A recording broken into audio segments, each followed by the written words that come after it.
It is your PrisonPlanet.tv memberships that fund so much of what we do here on this operation. And then we're more than happy for the TV show after it's aired live, then be leaked out onto the web to tens of millions of people. That's our goal.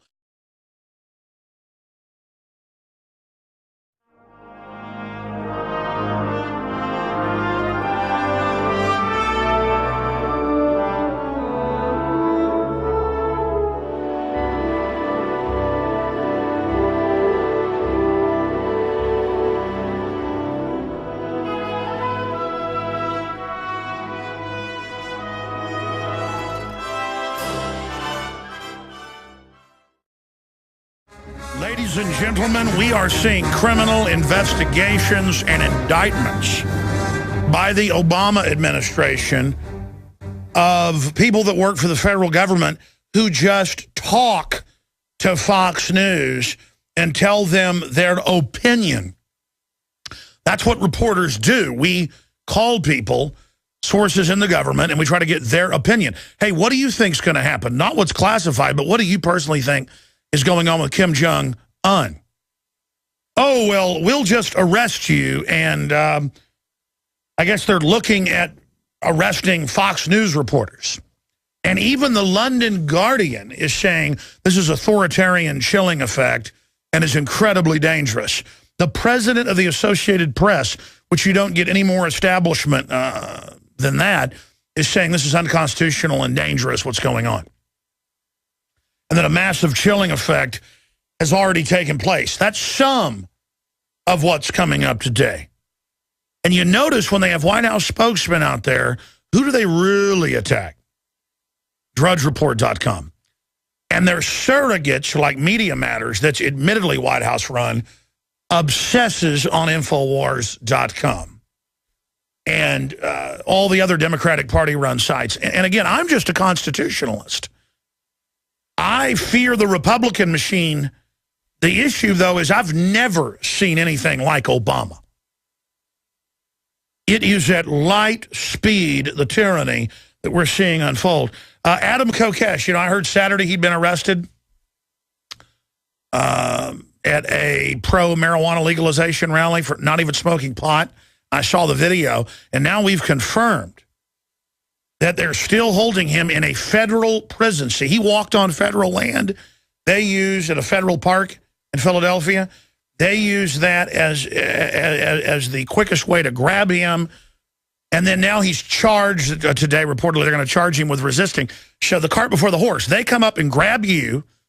You put your hands up. They throw you on the ground. And then you're arrested for them assaulting you.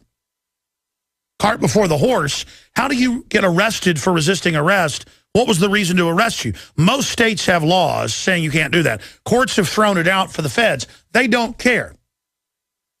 So that article is up on Infowars.com. Activists rally to free Adam Kokesh, calls floods, seeks to secure release of former Marine kidnapped for exercising First Amendment. And we've got his libertarian cohorts, Lucas Jewell and Darrell Young, who were on last night with us, popping in at the bottom of the hour. When they would go to the jail, they would yell at them and tell them, we're not going to tell you even where he is. So that's eyewitnesses that had this happen. They're in Philadelphia right now covering this.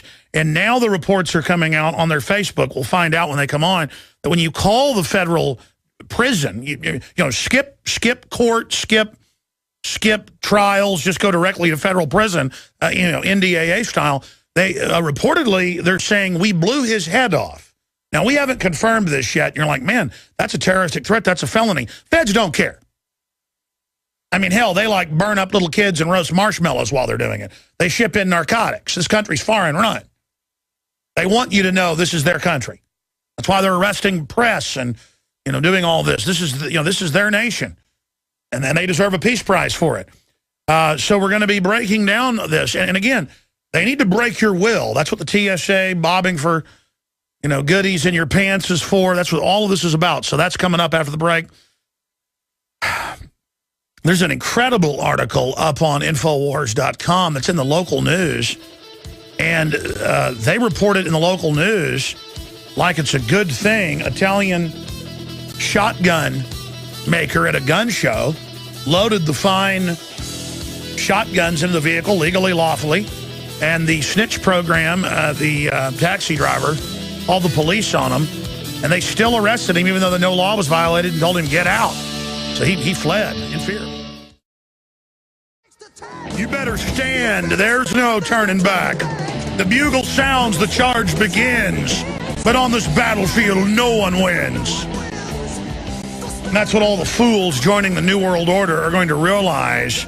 Joining the dehumanization, joining the guilds of psychopaths and sadists and control freaks. You are destroying our entire future by selling out to this New World Order. All right, here's the deal, ladies and gentlemen, on this live Monday edition, the 20th day of May, 2013.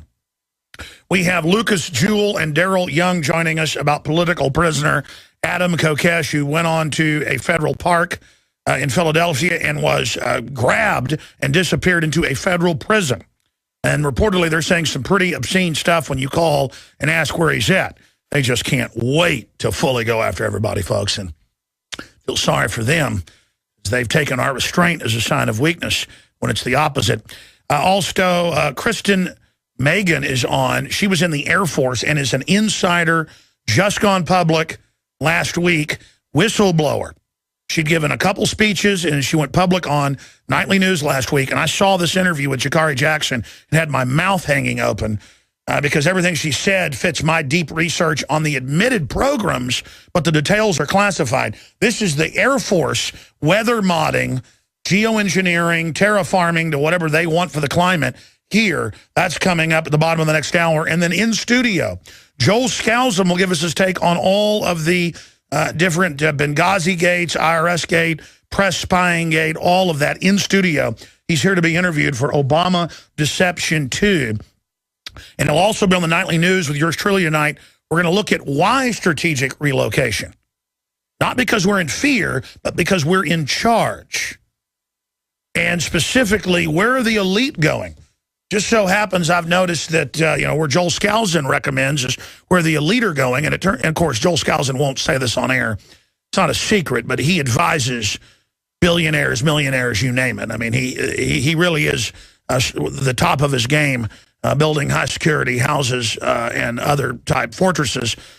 So he's going to be joining us in studio today, always informative, and survived a 1 in a million plane crash about a month ago that made national news. The plane completely destroyed. He survived with a small scratch on his head. He certainly is counting his lucky stars, his lucky angels on that front. So Joel Skousen is going to be joining us.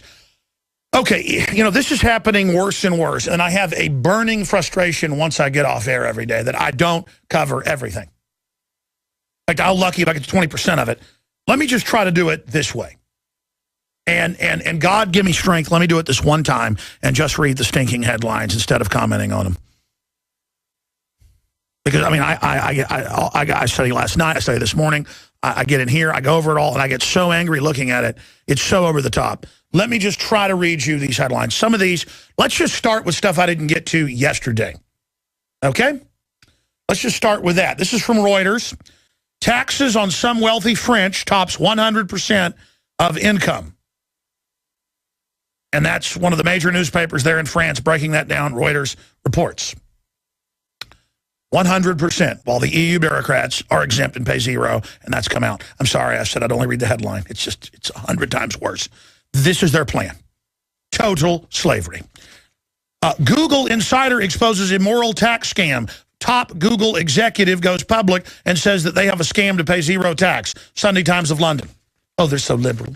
Suicide nets at Apple. Merkel and Pope talk about strong Europe. USA Today, oh, it's strong, imploding national sovereignty, bankrupting families. Dear class of 2013, you've been scammed. The Wall Street Journal, how the college industrial complex drove tuition so high. I've been saying that for 17 years on air. So has people like Darrell. Oh, but we're wrong telling you. Folks, I was in college and knew it was going to be worthless. I already knew more about RTF than they were teaching me because I went out and read books by famous directors and researchers and radio hosts. And my parents like, oh, you're not going to go to college? You're going to drop out? And I'm like, yeah. I'm going to go get a job. And I did. And here I am. Unbelievable. And then people always lecture me, you don't have a college degree? Like it's going to get to me. Hey, you go bag groceries at the grocery store with your PhD, okay? I'll try to take the world back. How's that sound?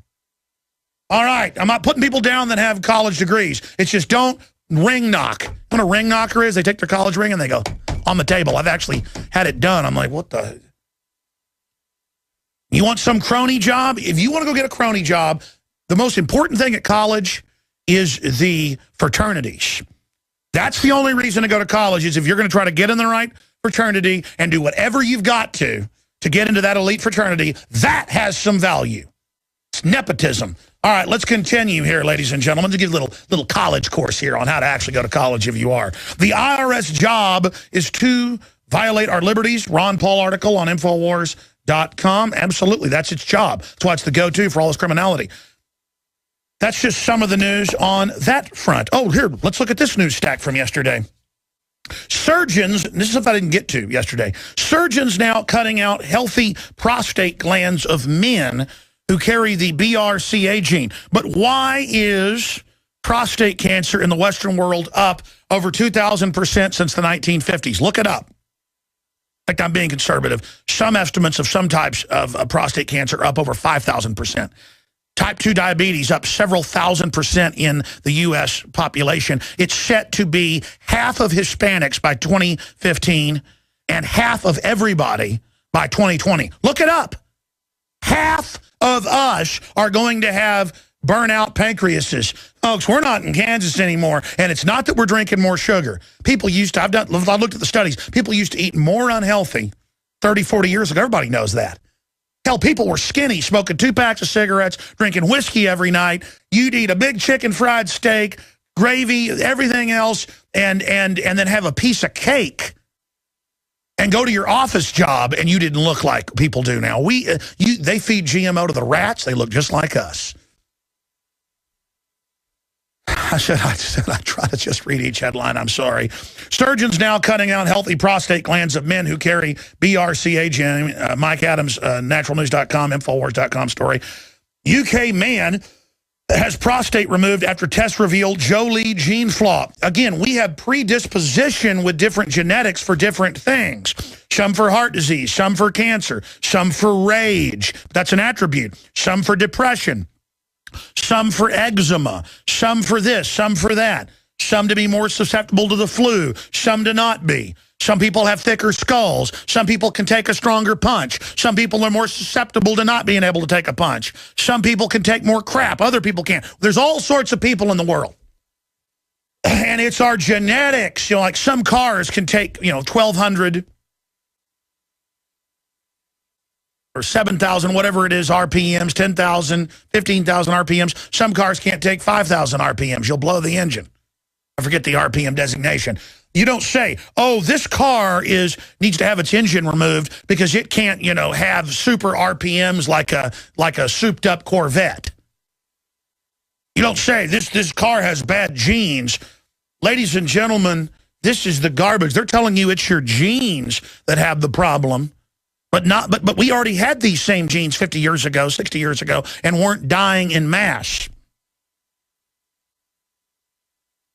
Didn't have. What's the increase from 1 in 30,000 with autism? 1 in 25,000 30-something years ago to now 1 in 50-something? I mean, how many tens of thousands of percentile increase is that? This stuff is off the chart, and no one wants to talk about it. They want to just ease us into this death. And then Angelina Jolie has both her breasts removed.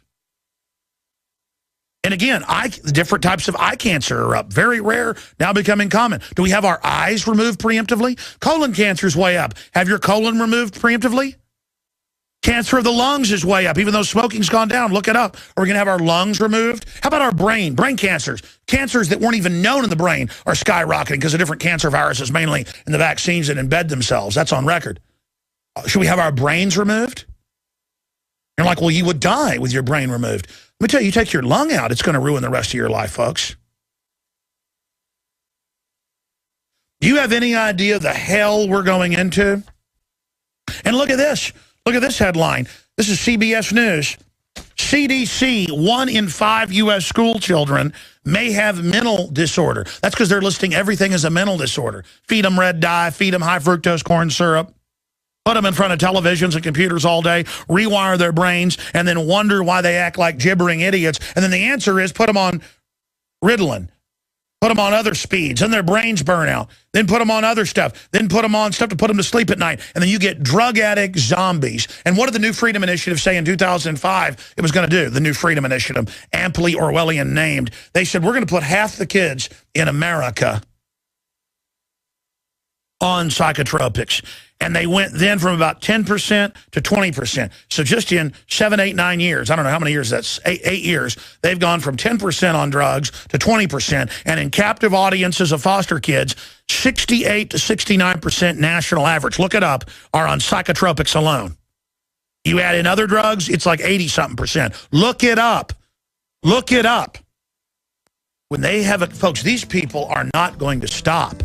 You understand? So I've got that whole stack of news. Now, I haven't even gotten into the huge IRS giant bombshell developments, the giant stalking and persecution of Fox News reporters for just going and asking a State Department person, you know, do you think Kim Jong-un is really unstable? Oh, you're arrested for that. I mean, this is a reign of terror if they get away with it. If they convert this, if they go over the top, they're trying. Look, the top stories are coming up. But let me just continue, just randomly here with a stack. I have, no exaggeration, 30-something stacks of every article off the chart. I could spend 3 hours on it, going into the background of it, what it means, what it signifies. And again, the good news is that America and the world is really starting to wake up. And when you realize how passive the general public is that isn't awake, that's how the globalists have gotten away with all this. But for those of us that are awake and active, we can basically take the world back, folks. I've been doing some tests locally I'm going to talk about in the next few weeks just to see how powerless the system is. And it's incredible. It's incredible that if we all just start resisting in little ways, it will fail. And you've also got to discredit the system, speak out against them. That power of saying, you're crooks, we know you're illegitimate.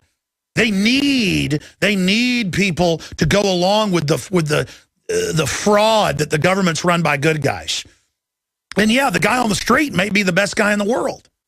The cop on the beat, I got to say it, and I looked it up, they were police.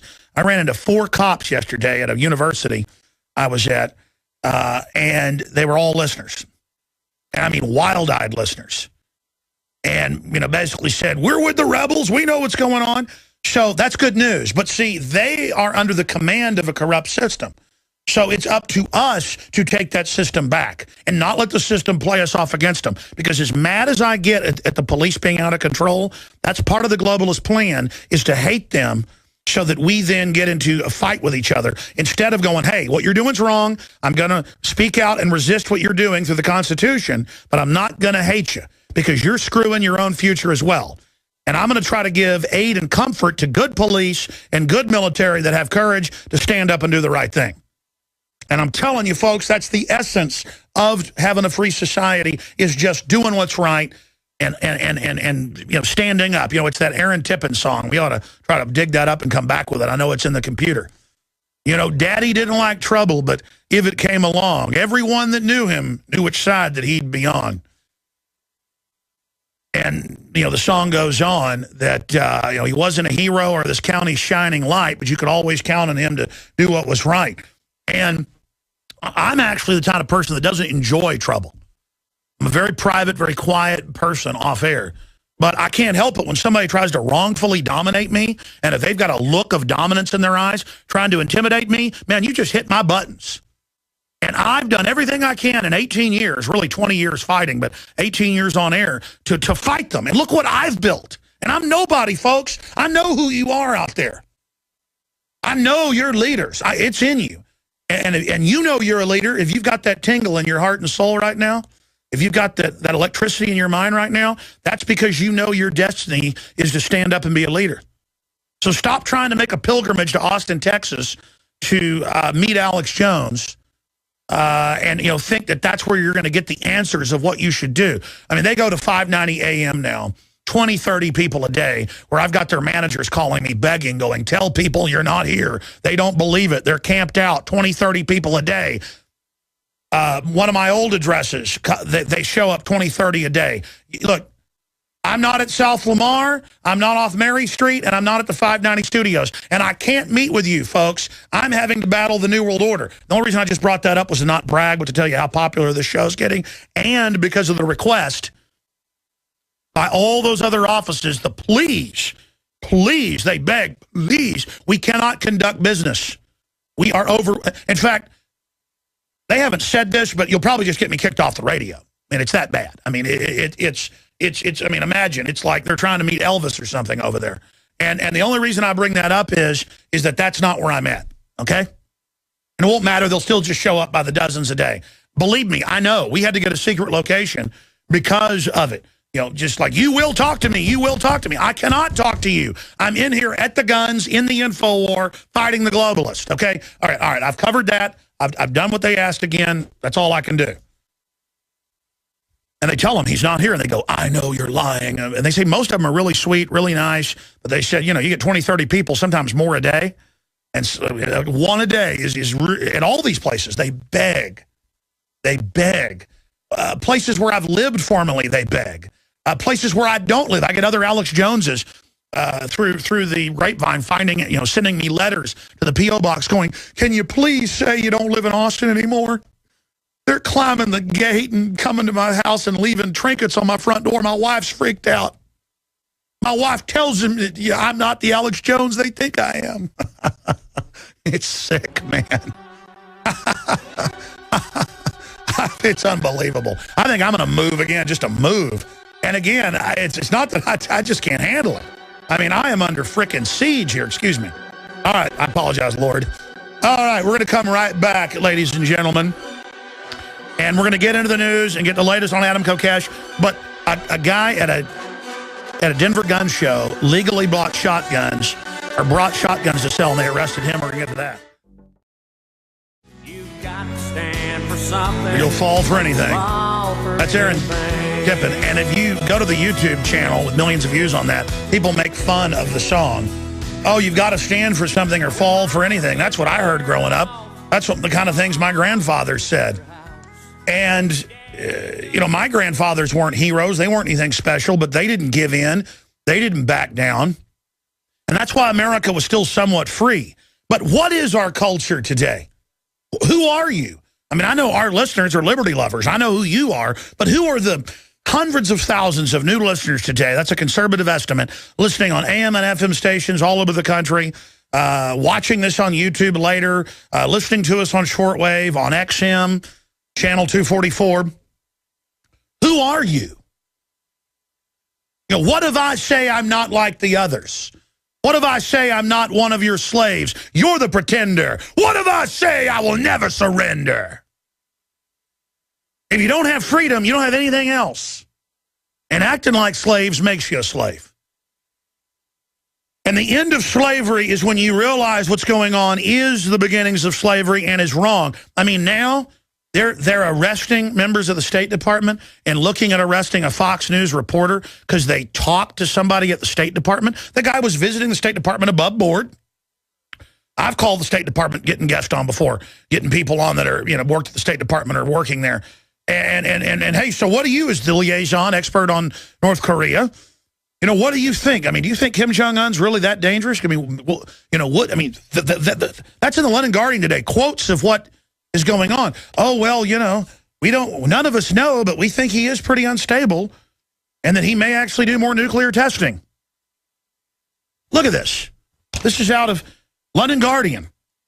Obama DOJ formally accuses journalist in leak case of committing crimes. Yet another serious escalation of the Obama administration's attacks on press freedoms emerges. It is now well known that the Obama Justice Department, this is the ultra-liberal, you know, Guardian, Obama Justice Department has prosecuted more government leakers under the 1917, folks, that's the Espionage Act, which was unconstitutional, than all prior administrations. Espionage is if you were giving info to a foreign government. That's what Obama does, putting our military under NATO.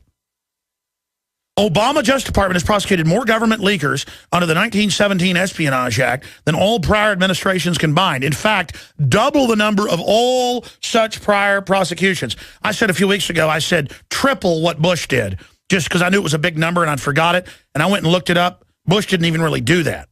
It's more than all presidents before him combined.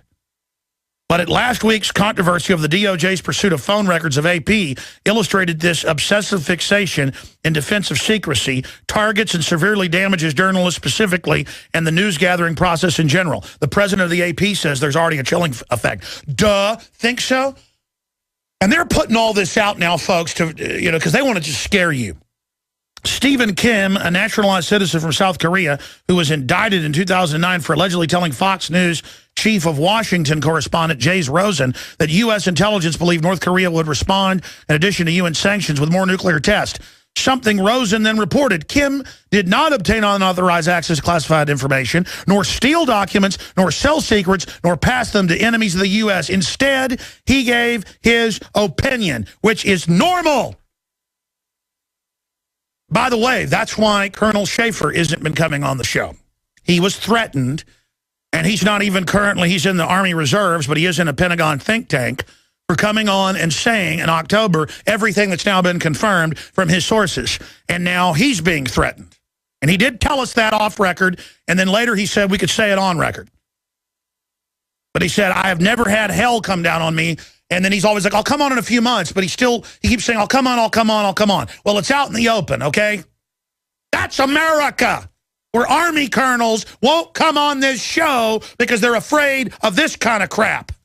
Because you're not even supposed to give your view or your opinion now in America. It's a giant, stinking, chilling effect. And you think I'm scared? No, I'm scared you won't recognize how serious this is. We should all band together as Americans. Liberal, conservative, libertarian, it doesn't matter. Gay, straight, Christian, Muslim, Jewish, agnostic, atheist, it doesn't matter. Doesn't matter if you worship Count Chocula or Toucan Sam.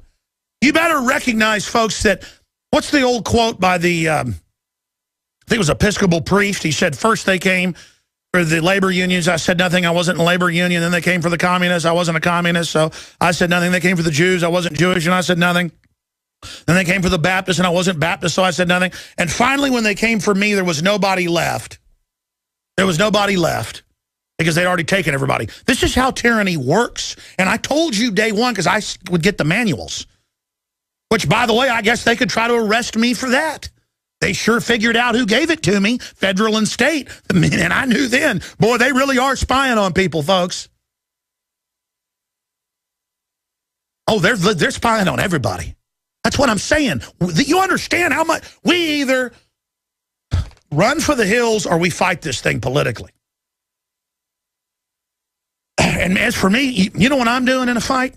I didn't start this fight. They started it. They won't get off my back. I'm going to open a can of good old boy whoop ass politically. And I'm sorry to have to say that, but you know that feeling when somebody's punching you in the head and you're seeing stars and something in you just goes, you know what? I'm going to flip a switch. Flip, boom, there's nothing going to stop me.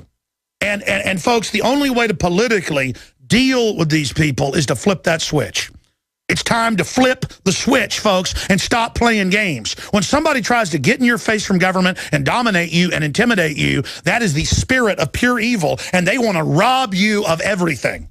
They may not even know that because they hire people more and more that are mindless punks, but it doesn't matter. That is the ultimate rape when they do that. Now, I'm going to go to our guest who are outside the federal facility. InfoWars, their Skype just died, reconnected. Activist rally to free Adam Kokesh call floods seeks to secure release of former Marine kidnapped for exercising First Amendment. Activists are rallying to secure the release of former Marine and broadcaster Adam Kokesh, who was arrested by police in Philadelphia on Saturday during a speech he gave at a marijuana legalization protest. By the way, he did not have marijuana and did not smoke it. And they came and singled him out on federal property and disappeared him. And his girlfriend, his producers, none of them have heard from them. And do we have him back? We have him back. Ladies and gentlemen, some people are saying, hey, I don't like the fact this guy wants an armed march, so I'm not going to support him. Hey, I don't particularly like the idea. That's why I haven't done it, because I know they'll do stuff like this. But once he's committed to it, people have got to have cameras there as observers to try to not let them set people up.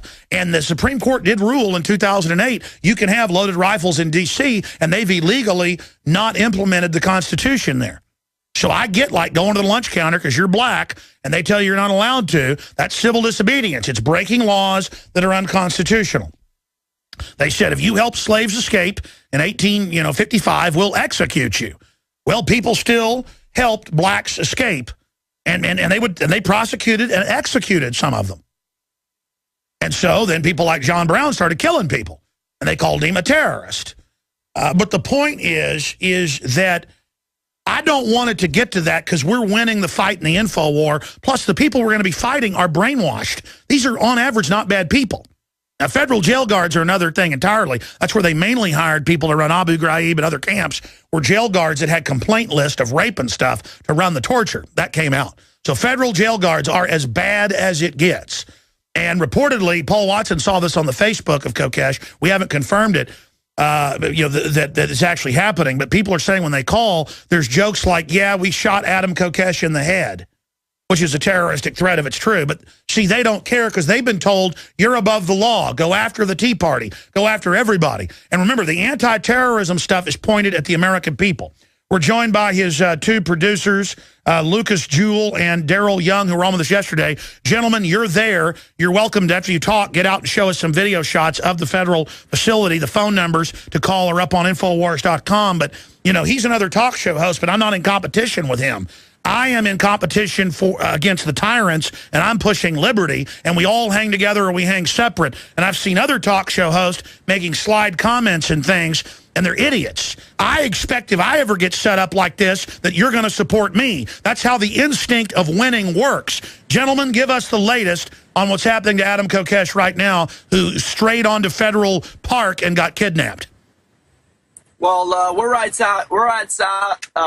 outside of Federal Detention Center, Philadelphia right now, which is a federal prison. Today, Adam will be appearing in court in about 45 minutes, and we'll find out his bail and everything like that. We haven't been in contact with him. None of his family has been in contact with him. It's been a couple days now, so, we're a little concerned. Yeah, that's putting it lightly. I mean, he disappeared Saturday. What about the reports, and I haven't called yet, but others have, and I see a lot of it, that they're yelling at people. You told me they were rude. When you went in and tried to find out where he was yesterday, they wouldn't even say where he was. What can you say on that front? Yeah. Well, we still have no information. We're going in there expecting to find something out, because we have no knowledge of what he's being charged with. Said we haven't had any contact from this man, and we're just a little concerned, because that's our friend. Forget the business partner, that's our friend in this movement, and we haven't heard anything from him. A little concerned. I mean, this we should all be concerned about this. You told me they were rude yesterday. What did they say to you?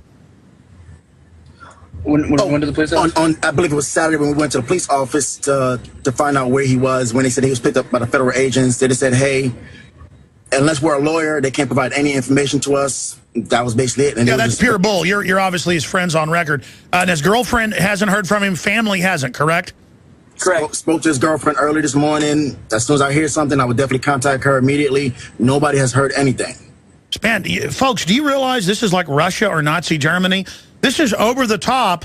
And by the way, he shouldn't be in a federal facility. Usually a park police, federal, pick you up for being drunk or something. They give you the local police. He's in a federal jail, federal prison, correct? But Alex, we're the terrorists, so that's why he's in there. Yeah, you know that. No. Listen to this article. Denver cops, this is on local news. This isn't me saying this. Denver cops arrest Italian shotgun manufacturer as a terrorist because at the gun show, he loaded the $5,000 to $10,000 Italian shotguns that he hadn't sold in the back of the... Imagine you pull up at a gun show, a rich Italian loads shotguns in the back of the car that he was unable to sell, one of the finest models out there, and they arrested him as a terrorist, and the news reports that like it's normal. Yeah, just recently we had one of our protesters out here open carrying his firearm, and what they do call, no over-exaggerating, about 30 to 40 officers to come question this guy and bring him to the coroner to find out if his gun is legit. And like, he's the one out there blowing up buildings, killing babies. Like, it's outrageous. I mean, it's police. No, that's the globalists doing that. I mean, specifically on Adam, my friend, specifically here. So no one has heard from him, and correct me if I'm wrong, but you said on radio yesterday, you went in to talk to him, and they said, hey, we're not even going to tell you where he's at. So how do we even know he's in the federal jail? Because the police told you? We're telling people nobody knows. We have yet to confirm it. Well, no, I believe it's BOP.gov is the Bureau of Prisons, and there is something on there. Some people have sent me the link where it says that he's at FDC Philadelphia, which is right outside where we're at. Yesterday, we had a bunch of people out here causing a ruckus, making noise, and we ended up having all these prisoners banging on the windows and everything. So we caused quite a stir inside the prison. What about all the stuff we're seeing that when people call, they're saying they've killed him? Well, you know, I wouldn't put it past the government to do that. They've killed a lot of people. But I think it's highly unlikely that they actually did. Sure. But I mean, what happens? What have you heard when people call? The phone numbers are on Infowars.com. What are you hearing? Well, whenever I call, I'm actually calling not to disturb anyone, but calling to get serious information. I've been in contact with our lawyer. We have 2 different lawyers, and I'm actually just calling to try to get information. So I don't know what the fans are calling and saying, or well, for those that don't know, well, they're supporters of liberty. Look, here's the issue. Everybody's seen the video, but you were there. But I've gone to all the angles now to make sure that people weren't being selective with it. He's up there giving a speech. They come and arrest him and then throw him on the ground and then disappear him. I mean, this is a kidnapping. It is.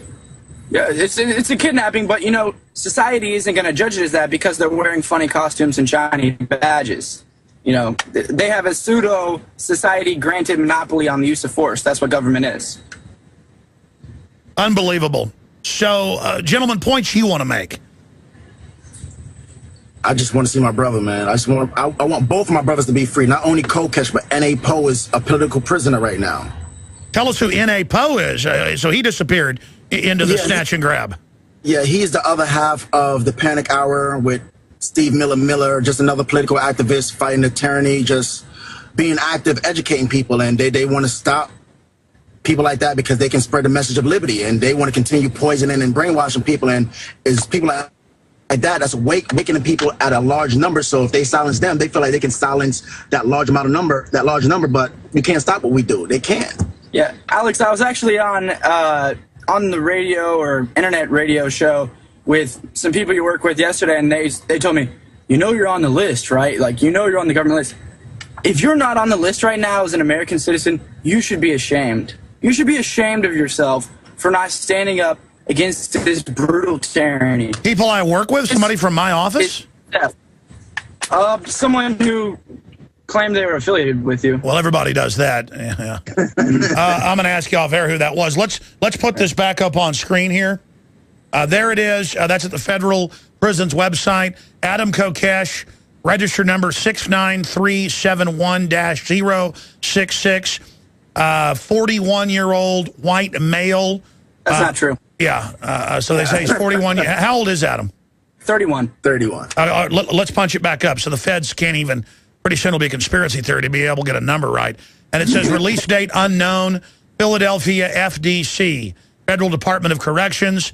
And there you go. So he's in there. We're going to come back from break. I want you guys to get your laptop out and maybe give us a walking tour, show us the facility when we come back in 3 minutes for PrisonPlanet.tv viewers, okay? Sounds good. All right, and also folks need to obviously go to AdamVersusTheMan.com and support what they're doing. And that's what we're here for. We're here as a platform to support everybody exercising their First Amendment. And this is shameful. The press is under attack.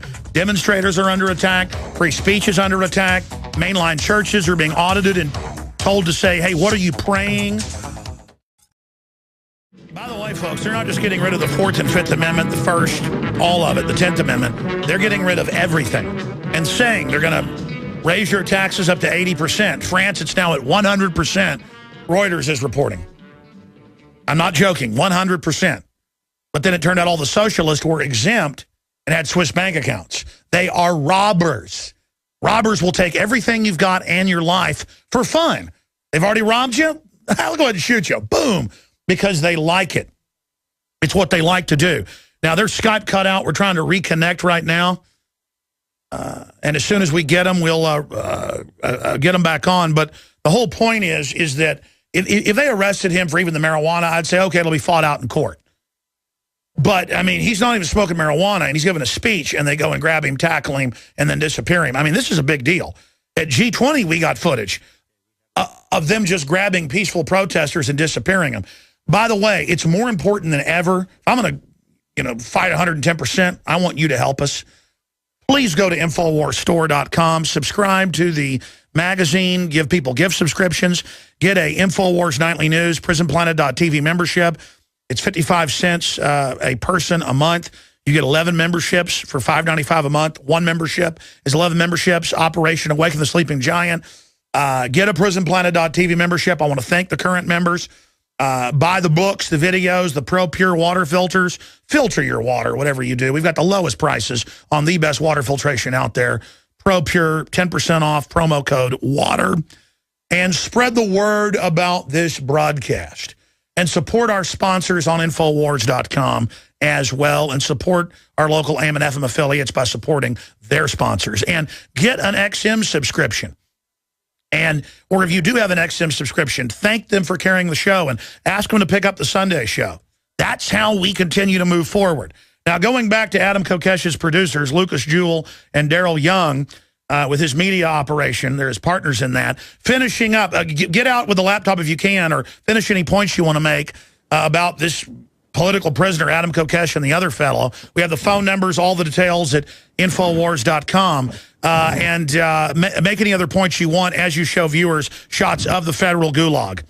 Yeah, Darrell is secure in the vehicle right now. We're right outside of the Federal Detention Center here in Philly.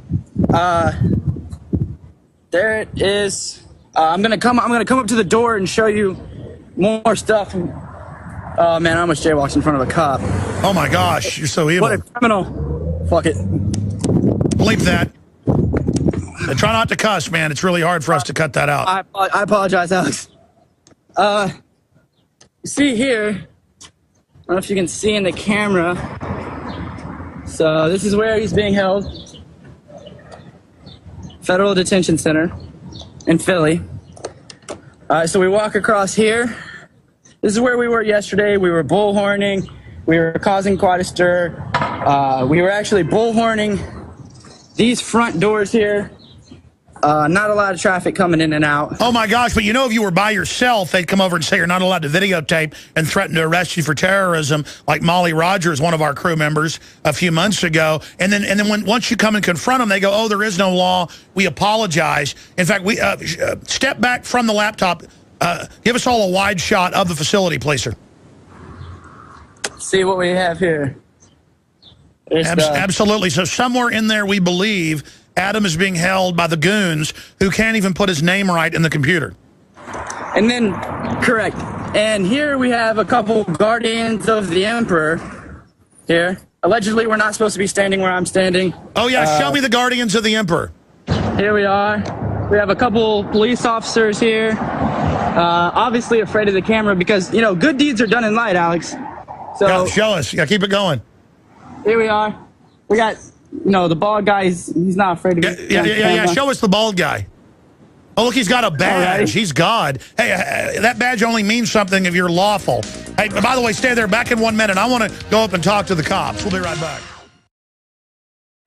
So the feds, and the federal government's not even federal, it's occupied by the globalists, came over and told them they couldn't be filming in front of the God Center, the house of our owners, the federal foreign banker minions. Adam Kokesh was arrested for a speech he gave, a peaceful speech in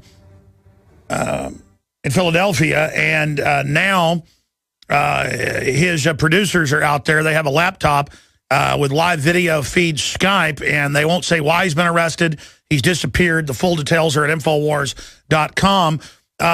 Let's go live to that video feed right now before their laptop dies. It's almost out of batteries. Here we go. Call us back. we'll go with this as long as it's fun. We're live here right in front of the FTC Philly. It's me and Darrell. And we have these two gentlemen. Actually, now it's three. The bald-headed guy came back. We have these three gentlemen who are here in silly costumes to prevent us from freely moving our bodies. Oh, so what are the guys in costumes doing? Maybe you'd do what they said. They're wearing Star Trek costumes. I'm sorry. Hey, try to tip the camera down. Give us a full shot. There we go. What are they doing? Blocking you? What's he doing? Well, Alex, I had It's a waste of taxpayers' money. You know the rest. I have some military experience in the use of force continuum. The first step in the use of force continuum is presence. So I believe they're establishing a presence to try to intimidate activists from coming out here and causing a ruckus like we did yesterday. Here, show us the bald-headed guy. Pan these guys. I hope his Skype hasn't cut out. Well, good job, guys. So, I mean, they've disappeared and drug Kokesh off into a spider hole. They're in there working for the globalists. This is the government that publicly ships in almost all the narcotics, runs the opium fields in Afghanistan. And they've got like some kind of gate, it looks like, out there trying to block you guys from standing in front of the spider hole. And people need to go to Infowars.com, get the article, Activists Rally to Free Adam Kokesh. I'm going to have Paul Watson. Will you guys IM Paul Watson that federal filing? Yeah, IM him that link, and we'll have that screenshotted and put in there. And they can't even get that he's 31. They have that he's 41. He's white. At least they got that right. Maybe they'll say he's black next. And, you know, it's unknown why you guys in the federal government are so evil. That's what's unknown. It's unbelievable. I tell you, you know, Adam Kokesh, he's like the good Lenin. He kind of looks like Lenin or something. I'm sorry. It's like Lenin was reborn and reincarnated as Adam Kokesh, but now he's an anarchist instead of a communist. All right, I'm going to stop. The whole point is that Adam does look a little sinister. I think that's what makes the cops even more angry, because they always try to look like that too.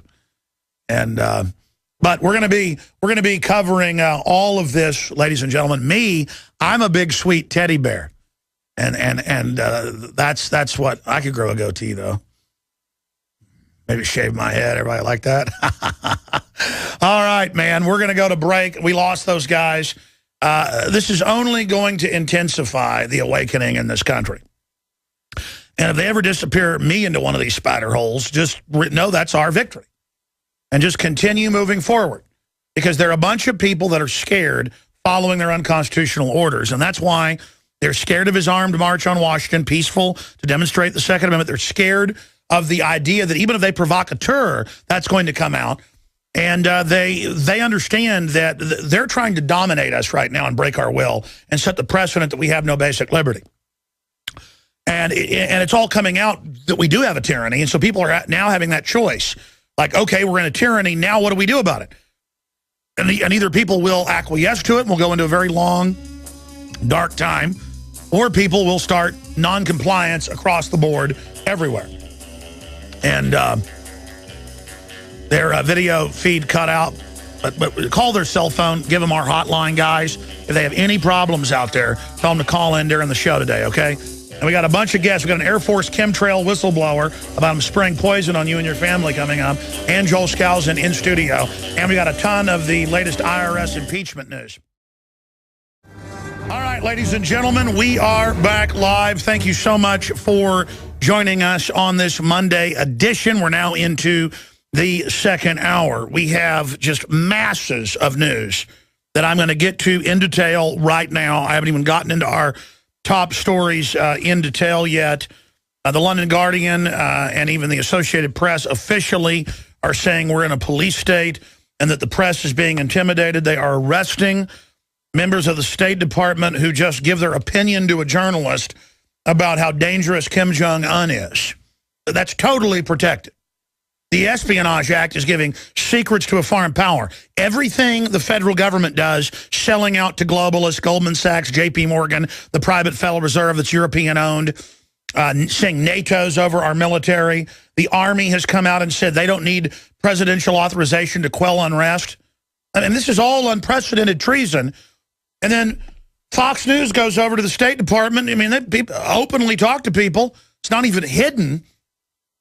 And they're surveilling people in the State Department that talk to Fox News. I mean, what do you think goes on in Washington? What do you think reporters do? And they're now talking about arresting him, saying he's a criminal. I mean, these people aren't playing games. They may march out and try to arrest us all. And and that's at the point, folks, where the civil disobedience has to go. You have to hit the streets nationwide, aggressively. And then if they put it down with force, 1776 kicks in. And I've done everything I can to stop this. But they start trying to arrest the press en masse and put us in the re-education centers that are in the official Army manual. That is offensive oppression, and we have every constitutional right to defend ourselves. I don't want to go there, and I've tried my hardest. But they know they're losing the political battle with us. They're going to start something. They're going to start something. And by the way, you're going to lose that too, punks. But you listen, I don't have a bunch of bravado. I'm not looking for trouble. But if it starts, ladies and gentlemen, they started it. And if they mean to get a war, they're going to get one. There's only so much we're going to take from these people. There's the old saying, you can do you-know-what to me, but you can't rub it in. And they're just in our face, you're rubbing it in. But we're winning because we just sit back while they race around committing all these crimes, and we expose them. And they get away with more and more and more. And I believe the false flag is going to be going around and staging events to blame it on the liberty movement, or staging something and saying that media leakers caused the terrorists to attack or something. And by the way, the White House is listening right now. Their operations, their transition director running Media Matters, they're listening. They admit they listen every day. But the White House itself is listening. And why are they listening? Because they know, I know what they're doing. I'm the detective full-time on their butt who knows who they are, knows how they think, and knows how to stop them. And I freak them out. And by the way, I freak them out because I'm committed unto death to not stop. I have the spirit of 1776 in me, and I do not fear them. They can kill me, kill my family. People ask, Alex, why don't you have security? Alex, why aren't you more paranoid? Why don't you wear a bulletproof vest? Because if they strike me down, it's God's will. I am not going to sit here and live in fear. My fear is having 30 people banging on the door a day where I can't get my job done. My fear is not being articulate enough. My fear is not getting the job done. My fear is not beating these people. My life has zero value outside of a free society. I love life, and I never want to die, and I never commit suicide. If they kill me and say it was suicide, it's pure bull, folks. But I'll say this, if we don't beat them, life is not going to be worth living. You understand that? I'm not going to sit here and watch my children go into hot bondage. Not Cold War bondage, but hot enslavement. A war. A hot war. And I'm not going to go out violently and oppose them unless they're shooting at me. Because that's not effective. That's when you're losing, is when you're in the shooting war. I will pull out all sorts of tricks before I'm dead to attack these people politically and hurt them with the truth. And folks, we've got the truth. We need to stab them with it.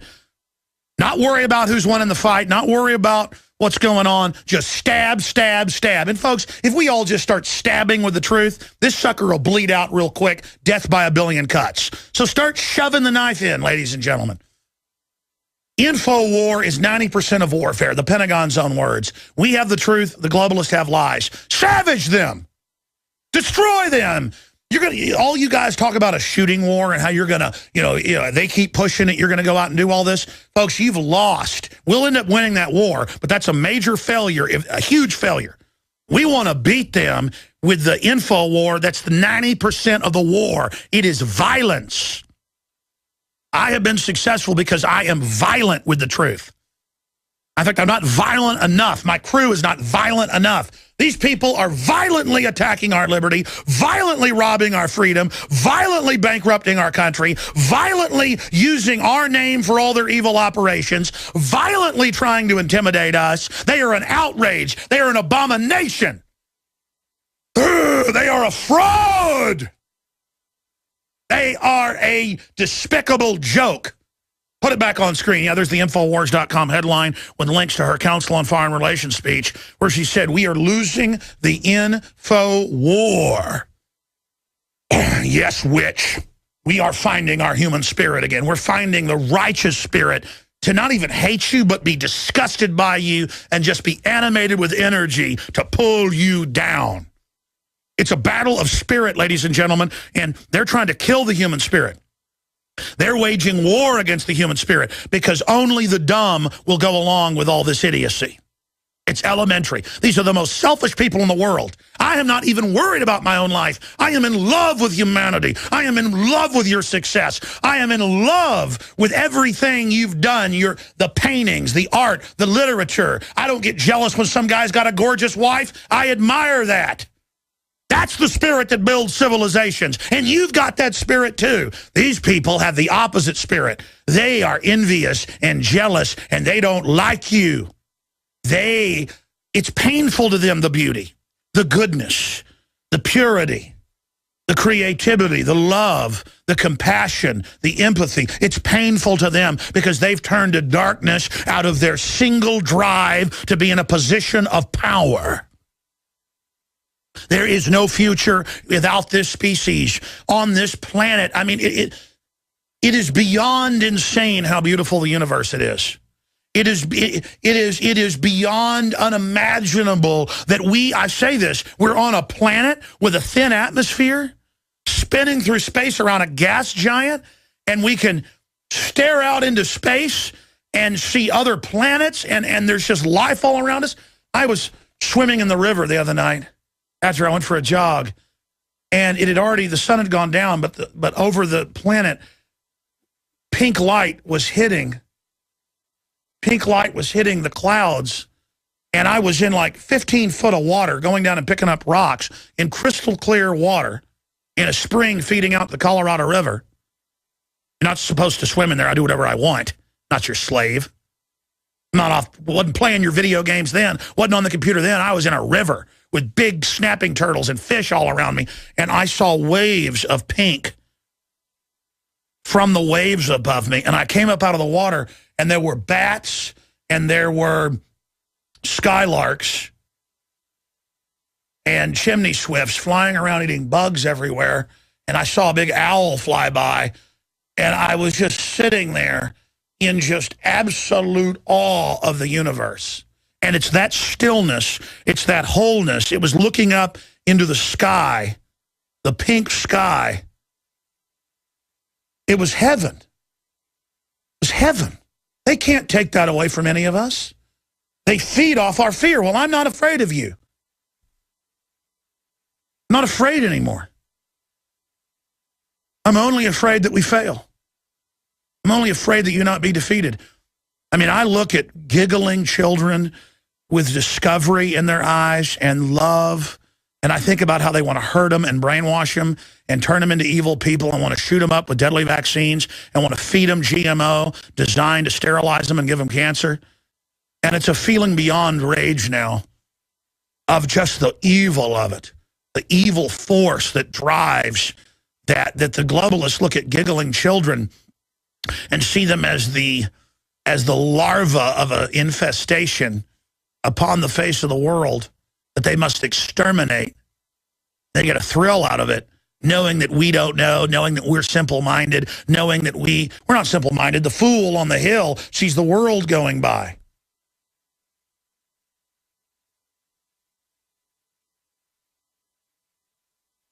The fool on the hill sees the world spinning around.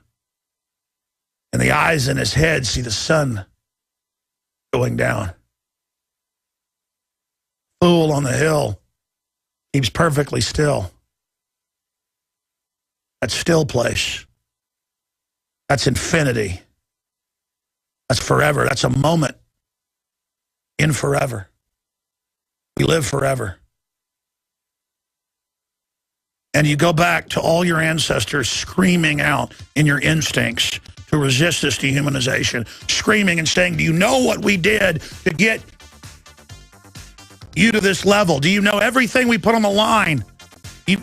Screaming through your genetics, screaming through your soul, saying, do something, awaken, sleeper, awaken, sleeper, awaken, awaken, rise, sleeping giant, rise, rise. We're back live, finishing up the story about being in the river the other night, right where a big stream of spring water was coming in. It was crystal clear. It had gotten dark, but there was still clouds way up high where the sun was shooting over the planet. And I'd seen pink on the water. This was like 10, 15 feet down. There was rivulets of the water with the pink. So the marks of the waves, just like you see in the daytime, gold on the bottom of the water. Well, this was pink and purple on the bottom of the river, on the stones, on the pebbles, with fish and things swimming around, reflected by the sun. Just amazing. Imagine a sun in space shooting over the edge of the planet, hitting clouds, beaming down into the water. I mean, it's just incredible. Creation is incredible. Being alive is a blessing. And the evil hates it and wants to destroy it. I mean, you can call it what you want, but it's a very small percentage of the population loves ugliness. And it's got to be dealt with. You know, speaking of that, the Washington Post actually did a pretty fair article. Has Adam Kokesh been kidnapped by the feds? Alex Jones tells all. And the writer actually does a pretty fair and balanced, I would say, report. And she says at the end of the report, it doesn't matter if Kokesh is a good guy or a bad guy. He's had his rights violated for speaking. Adam Kokesh has had his civil and political rights, just like every other American. The government appears to have infringed on those rights, targeting Kokesh because of his anti-government views. And that's a liberal saying that. See, I mean, it gets to a point, folks, where we either stand up for the press and we either stand up for freedom, we either stand up for rights, or everybody loses them. I mean, look at this. Look at this article by Kurt Nemo up on Infowars.com. We have a newscast that goes with this we're about to play. Denver cops arrest Italian shotgun manufacturer as a terrorist. And he was at the Colorado Gun Collectors Show.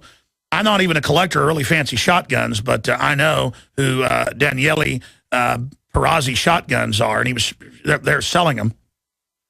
And he's the executive who was there showing them to gun shops to, sell. And these are the fancy shotguns that rich people use. And the cab driver called the police on him, saying, as part of a terrorism program called Taxis on Patrol, TOPS, where they just gave awards to him. And yeah, if somebody's getting in the car saying, I'm going to go kidnap kids, or somebody's a crack dealer, but the cops won't respond to that. And I can go show them crack dealers here in Austin right now. But they did respond to this and arrested him, even though the guns weren't illegal, and he had all the licenses to bring them in, and said, get out of Colorado. And he said, forget that, I'm getting out of the United States. I mean, those shotguns are even allowed in Italy, and they've taken most of the guns. So let's go ahead and go to a piece of this newscast. But when you have a cleaner in your house, or you have a repair person, a lot of them make more money on kickbacks for tips than they do on their job. And you need to know, America is like East Germany now.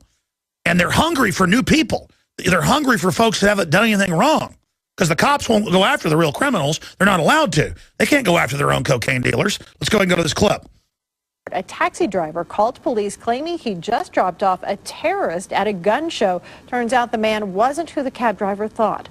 Fox 31 Denver's Hendrik Sabrandi is here with this developing It's not a very good place to go attack people at a gun show. 9/11 era, we've been instructed to report any suspicious activity. When in doubt, we're told call the police. Oh, we've been instructed. That's exactly what a cabbie did today after he dropped off a man carrying a bunch of weapons at a local gun show. It took a police interrogation to determine that the man, who's the grandson of a prominent Italian gun maker, was totally legit. Those guns cost 10 grand a piece.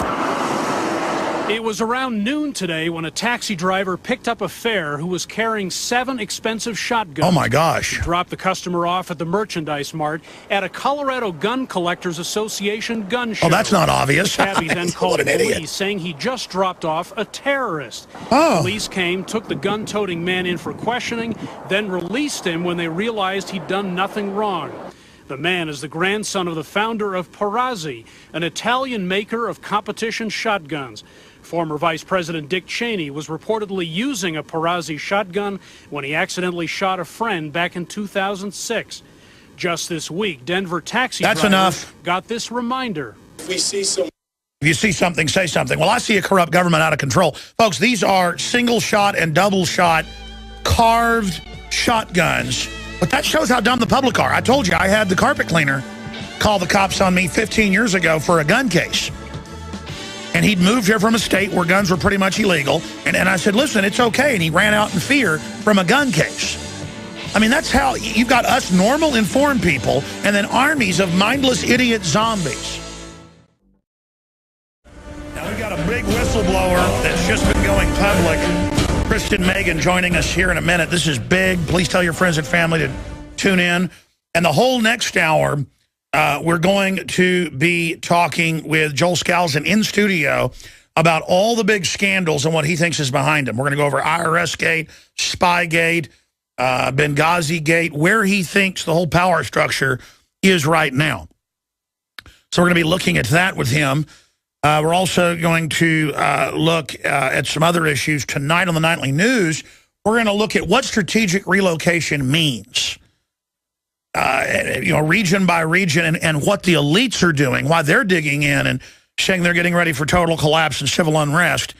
We're going to have Jewell Skousen on the Nightly News for a lengthy interview tonight. He's here to be interviewed for Obama Deception 2 that should be out in the fall that I'm working on right now. Now, before we go to our guest, I just briefly want to remind all of the listeners and viewers that the entire InfoWars operation is a creature of your doing. You have supported us. You have appreciated what we've done. We appreciate you. We are funded by you. So when you get the great high-quality non-GMO heirloom seeds, huge variety, different companies that we've researched and people love at InfoWarsStore.com, you are supporting us while putting in your summer and fall garden.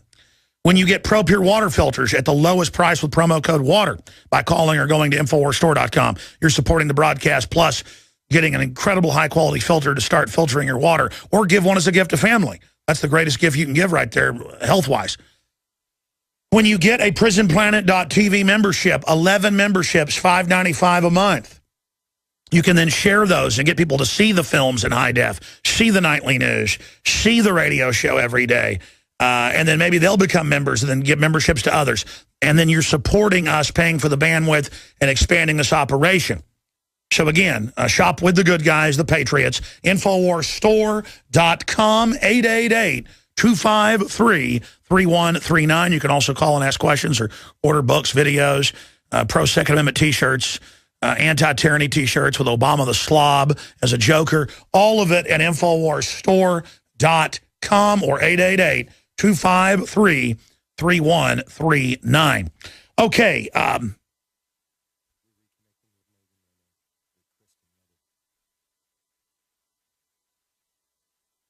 All right, ladies and gentlemen, again, we are going to get our guest on here in just a moment. Her Skype just dropped. Again, coming up in the next hour, I'm going to get into some of these reports. Obama's backed FSA rebels name their brigade Osama bin Laden. And it shows videos on our site of brigades of thousands of men marching in al-Qaeda black uniforms with al-Qaeda patches and the official al-Qaeda flag. That is the main public force. It has been the entire time. Now it's all over mainstream news. While they simultaneously say, and I'll show people a document cam shot of their TV viewers of this, Obama-backed FSA rebels name their brigade Osama bin Laden. And then it continues here. Here is an article. Washington gets explicit. Its war on terror is permanent. Cheney said it would last 100 years. Now it's permanent. Next will be infinity. Senior Obama official tells the U.S. Senate the war is limitless.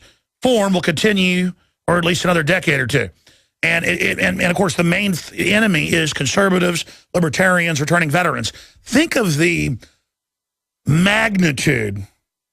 Think of the magnitude of that statement. That, oh, yeah, it's not Al-Qaeda now, it's you. It's for you. You're the suspect, and we're going to audit and harass churches and pro-life groups, and we're going to not let you have protest. We're not even going to have free speech zones now, and we're going to arrest you if you videotape the police. I have more articles about it happening all over the U.S. right here. This is lawlessness that we are seeing unfold. And look at this. Obama-backed FSA rebel names their brigade Osama bin Laden. Here's another one. Marines' growing use of ground robots raises ethics concerns. Oh, yeah, because soon it's going to be totally autonomous. They already have them. And humans are out of the equation. They will follow orders, the robots. Now there are stealth drone boats. This has already been announced. They're going to have them on all lakes. Lethal remote vessels will take on pirates. See, the globalists are going to all robots. Al-Qaeda's Syrian wing takes over oil fields once belonging to Assad. Al-Qaeda's Syrian wing is helping to finance its activities by selling the product of oil fields that once helped to prop up the regime of Bashir al-Assad. I mean, that's London Telegraph, folks, one of the biggest papers in England. I mean, but when I fly to Bilderberg, I guarantee you they're going to have, when you leave the country, they're going to have a see something, say something where some idiot that's taken a 6-hour course or 8-hour course is going to ask me questions, knowing full well, oh, hello, Mr. Jones, we're going to ask you some questions. You're not planning anything. You're not a terrorist, are you? You know, we're going to take you over here and grab your genitals. How's that sound? When the government publicly, do I get apologies from all the neocon talk show hosts? Because now I've seen them. I've seen the video clips of them going, Obama's running Al-Qaeda. That really freaked the White House out when I came out with a headline a few months ago. Obama now head of Al-Qaeda worldwide. He is. I mean, that's how insane all of this garbage has gotten. And it's just going to get more and more and more and more and more and more crazy. And, you know, I've told the story and about the carpet cleaner in my house sees a gun case and wouldn't clean the carpets and left. And then I called, you know, the place saying, is he calling the cops? Well, yes, but we stopped it. He doesn't understand. He's not from around here. And these people watch these shows. Their parents didn't raise them. They sit in front of the television. They don't even know what continent they're on. They don't know what the 3 branches of governments are. And then you know, they watch shows based in New York, all these dramas where they find a gun, and everybody that has a gun is a bad guy, and all guns are illegal. Oh, you've got a handgun. You're going to go to jail for 20 years for this. And then I always read the articles where it's always some old vet in a semi-rural area cleaning guns in their garage, and the new neighbor sees it, calls the police, they SWAT team them, and it'll say 11 guns and 1,000 rounds of ammo were taken. He's being charged with having an arsenal. And then you go check the state law, there's not an arsenal law. But they've got juries that are so dumb that they'll convict him for stuff that doesn't even exist. I mean, this country's really weird, man. And then so you've got the grandson of one of the fanciest, in fact, not one of, probably the most fancy shotguns. I mean, the cheap ones are 10 grand. I've been to the gun shops. I've looked at them. You know, he's there at a major dealer show about dealers, one of the biggest dealer shows in the country where it's mainly dealers there. You know, it's like they have trade shows. They're there to see it. He's there trying to show them there's 7 models of shotgun. And imagine the taxi driver. You load the shotguns in. They're totally legal. You drive to the conference place. You get out at the gun dealer expo. He goes in. Imagine how dumb you got to be. A guy's going to a gun show for gun dealers with 7 Italian shotguns that no one would use in a terror attack. And then the guy calls going, they're terrorists. This is how stupid these people are. This is how weird they are. This is how bizarre they are. And they're invincibly ignorant. And that's why you're seeing so much tyranny. That's why they're telling churches, you're going to tell us what you pray now. I mean, that's beyond North Korea. We have a pack of criminals that have taken over with all these servile idiots who call the police if your 5-year-old's throwing a fit in the store and you spat them, totally legal. They call the cops, then CPS comes. There's no law, but they say, well, we say it's abuse, and then they take your kid. Oh, we say you didn't vaccinate your kid. There's no law. We don't care. We have a judge that'll take your kids in the fake court. This is it's so incredible because the public are a bunch of jellyfish idiots. But here's the message of the New World Order. Then we're going to our guest and we got connected. There's probably 30% of us fully awake. Just because you've got a bunch of zombies doesn't mean that we are going to be your slaves, scum. 5% beat you in 1776. Now, we have a major whistleblower. The video she did is 20 minutes long. It's on Infowars.com with Jakari Jackson Friday night. She's just recently gone public, given some speeches. And when I watch her, I'm an expert on geoengineering and chemtrailing from studying it for 15, 16 years. You know, the actual documents, the engineers. So I know she knows what she's talking about. And she breaks it all down on her YouTube channel. She spent 9 years on active duty in the U.S. Air Force Environmental Engineering. That's what they call it. By the way, this is all quasi-public. The details are classified. And then when you talk about it, they go, you're crazy. Working in industrial hygiene and environmental protection. She was, and then it goes through all the things that she's fighting and exposing. And she joins us now, Sugar Decoded Sanity.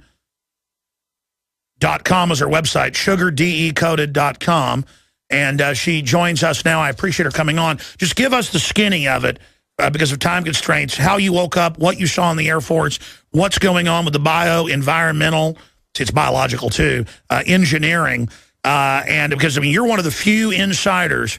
There's been a couple others. One of them got shut down and then won't talk to anybody, won't even know where he's at. But tell us what you witnessed. Thank you, Kristen Meghan, for coming on.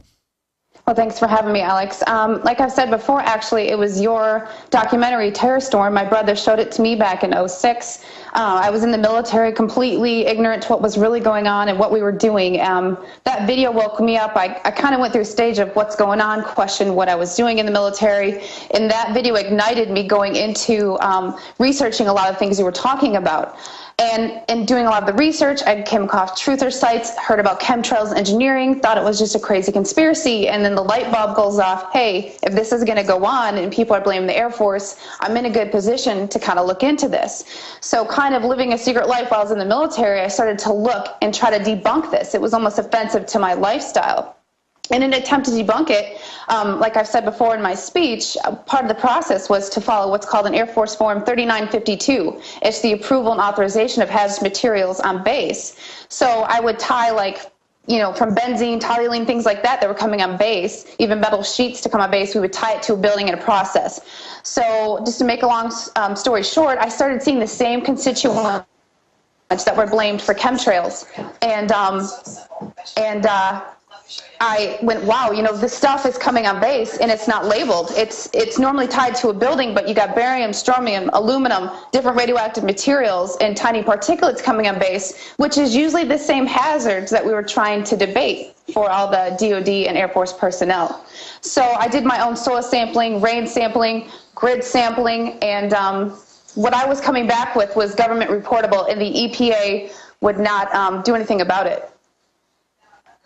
I hear a radio on in the background. Can you do me a favor and turn that down just so I want to be able to hear you clearly? Yeah. Sorry, hold on just a second. Can you turn off that audio out there, please? I know everybody wants to listen, but it kind of makes it hard. Okay, now expanding on this, I mean, they admit the geoengineering. They don't call it chemtrails, but under the Department of Energy and Air Force, the billions a year are public. We just don't have the details. Specifically, for laymen out there, explain the chemicals they're using at the Air Force and then what you discovered. Well, again, what I'd seen was materials coming on base, and these were completely didn't label which company they were coming from. That was a huge red flag for me. So at the time, you know, fearing reprisal, I didn't ask the questions, but I thought, wow, you know, this is a huge indicator to what people are saying. So again, I lived a mile behind the flight line, and I did my own soil and rain sampling, and those same constituents were showing in my soil. And so people know I am credentialed to understand how to do this type of sampling. You go and you get your county's background information, and you know what's already naturally occurring in your soil for your state. And when you have these parameters of these constituents and compounds that I sampled for, it should not be in the soil. This was a very scary, scary time for me. It took me until I left the federal service to actually start talking about it. And I just hope that more people will come forward that are still in my job, or anyone in my line of work in the federal government as a whole will come forward and talk about this. Sure, and again, this shows the compartmentalization they use. Until you knew not to trust the system, even though you were over environmental procedures there in your area of the base, you didn't know what to look for. Talk about the different chemicals and things that were being brought on and the amounts of it that was being brought on. Well, it was aluminum oxide, barium, and strontium. And the thing about strontium, in the form of paint, it's a strontium chromate, similar to chromium, chrome 6, if you've ever heard of that. So they were coming in like tonnage. I mean, not as solid materials, but as aerosols. And it's coded by if it's a solid, if it's a liquid, if it's an aerosol. Exactly what the chemtrail researchers exposed 15, 16 years ago, yeah. Which now, all over the U.S., the soil's going way up to where plants can't even grow. Exactly. I mean, the evidence is here on the ground, yes. Unbelievable. Keep going. And one thing that just blew my mind was I started to kind of talk about this among some of my coworkers, and they thought I was crazy. But I'm always known as being against the fringe. So just throughout my career, this was around 2007, 2008. Even when I moved to Robins Air Force Base in Georgia, I didn't see those same materials on system, but the same things were coming back in my soil and rain samples. And now that I'm in Chicago, I'm getting the same things.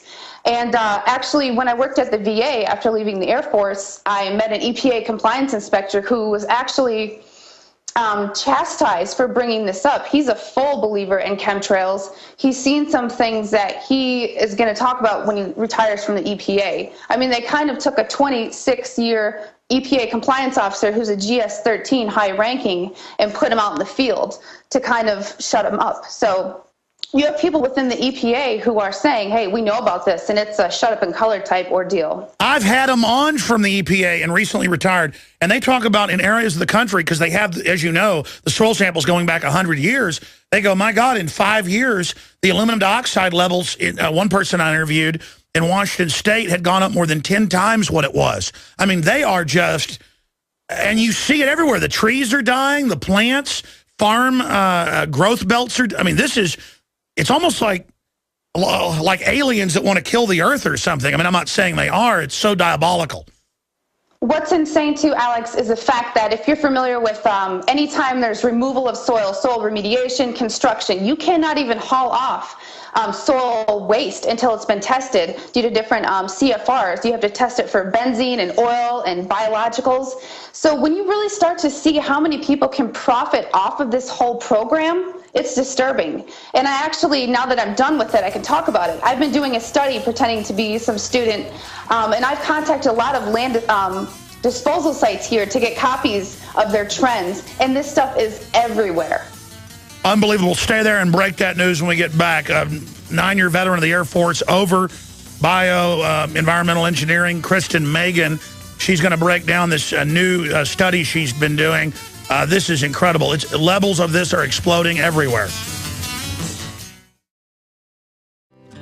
Her report's coming out soon. We'll get her on for a full hour. Kristen Meghan, Air Force whistleblower, sugardecoded.com. I'm Alex Jones of Infowars.com. By the way, there's 2 films that we carry discounted at InfoWarsStore.com. We can punch them up.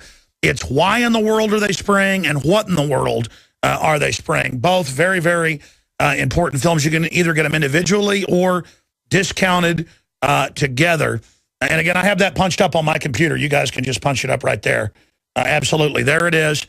InfoWarsStore.com. People can go there into the DVD special area and find those. And it gets into what's happening worldwide. And here's the deal. We found the patents adding aluminum dioxide, barium salts, and the strontium and things to the jet fuel. through the big manufacturers, and then it aerosolizes it in the engines and puts it out. Perfect compartmentalization. You have special Air Force teams. I saw one thing recently, $5 billion for the Department of Energy in this. There is a huge program. I think I'll ask Joel Skousen when he comes up in the next hour what he thinks of this. But Kristen Meghan, you're saying, and trained in this in the Air Force in bioenvironmental engineering, working in industrial hygiene, environmental protection, that you've now been going around and getting samples all over the country. And what are your findings, and when is this report coming out? I'm hoping to have it out by the end of July. I've had to be really careful in getting this information, but I presented myself as a student who was learning about new remediation techniques by different things as cool-ox, new programs for companies. So I wanted to look at different contaminants that were common in industry. So I've been able to get a lot of information, it's public record, from different sites all around the country. I've been doing this for about the last 6-7 months. And this was actually just started out as me personally. I have a lot of disinformation trolls that attack me, and I'm just trying to give as much evidence as I can for people to understand. Yeah, I wouldn't even respond to critics. Yeah, I mean, that's what they always do. It's just meant to change the subject. Yeah, but all this information is to help those people who are on the edge to say, hey, this is really happening. Look at your areas. So I hope to have that finished by the end of July because it's very technical. I'm trying to get it to a non-technical level so everyone can understand what I found and the trends across this country. And it's not even across the country. I haven't been able to get records in other countries, but I have kind of liaisons in other countries, other biologists and chemists actually, who are fully awake to this. And one thing I wanted to bring up for what we discussed earlier of how big this program is. I don't know if you've heard of this new TV series on the Weather Channel called Hacking the Planet, but it's a new show. Just aired a couple months ago. They had an episode about weather modification. And in this show, they talked about how they did weather weaponry for Vietnam. They openly admitted that there are contractors that are doing, quote, cloud seeding. Bill Gates runs a giant company, quote, that can control hurricanes. I had Ben Livingston, the father of weather weapons, on. He's like 90-something now. He broke it with me because it had just been declassified. He was the father of weather weapons. First got to fly into typhoons and hurricanes back in the 40s. And he was the guy that led squadrons in Vietnam. And he admitted all this. And they could control hurricanes in the 60s. Stanford Research Institute certified. And what do you think they're doing here? Because they're not just doing weather modification. What do you think this larger program is? And what did your findings, I mean, obviously from what I've seen, it's going up. Is that what your findings show, this stuff's going up?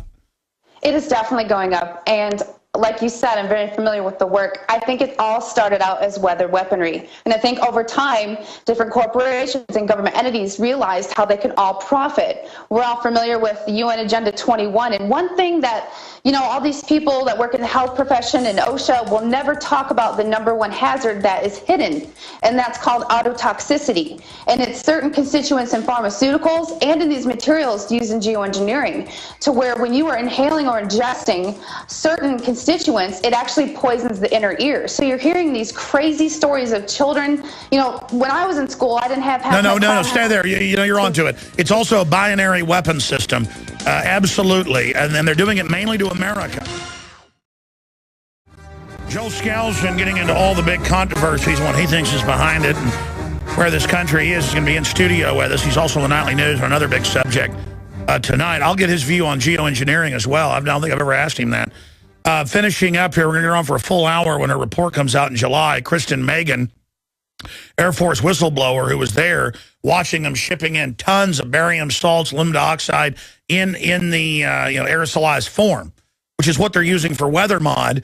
And then the White House science czar admits they're doing it, but it's classified. And Bill Gates brags, and they have conferences where they admit it. And then they have newscasts going, crazy people say the planes are spraying something. Those are ice crystals. Yes, I remember when a kid watching the ice crystals disappear. On a really cold day, they might stay there 5 minutes. We're talking about hours and creating whole plaques. So in the 5 minutes we've got left here, 3-4 minutes, Kristen Meghan, what other tidbits do you want to impart to people about what's really going on here and the whole health effects of this? Well, the biggest issue, again, what I discussed before the break, was the ototoxicity and all of the health hazards that are associated with these constituents through it's inhalation hazard, it's an ingestion within our food and water. I'm sure people are familiar with how Monsanto is resistant to a lot of constituents used in geoengineering. It's about believing. And this is my biggest thing. You always say go out and research it yourself. You can air sample, soil sample for all of these constituents, all the panel for under $50. You can look up the lab in your area, do it for yourself. Find out what the background is in your area, and you can see highly poisonous levels of this are everywhere, and everybody in the EPA and state levels are told shut up. You're exactly right. And as a federal employee, I was told to shut up.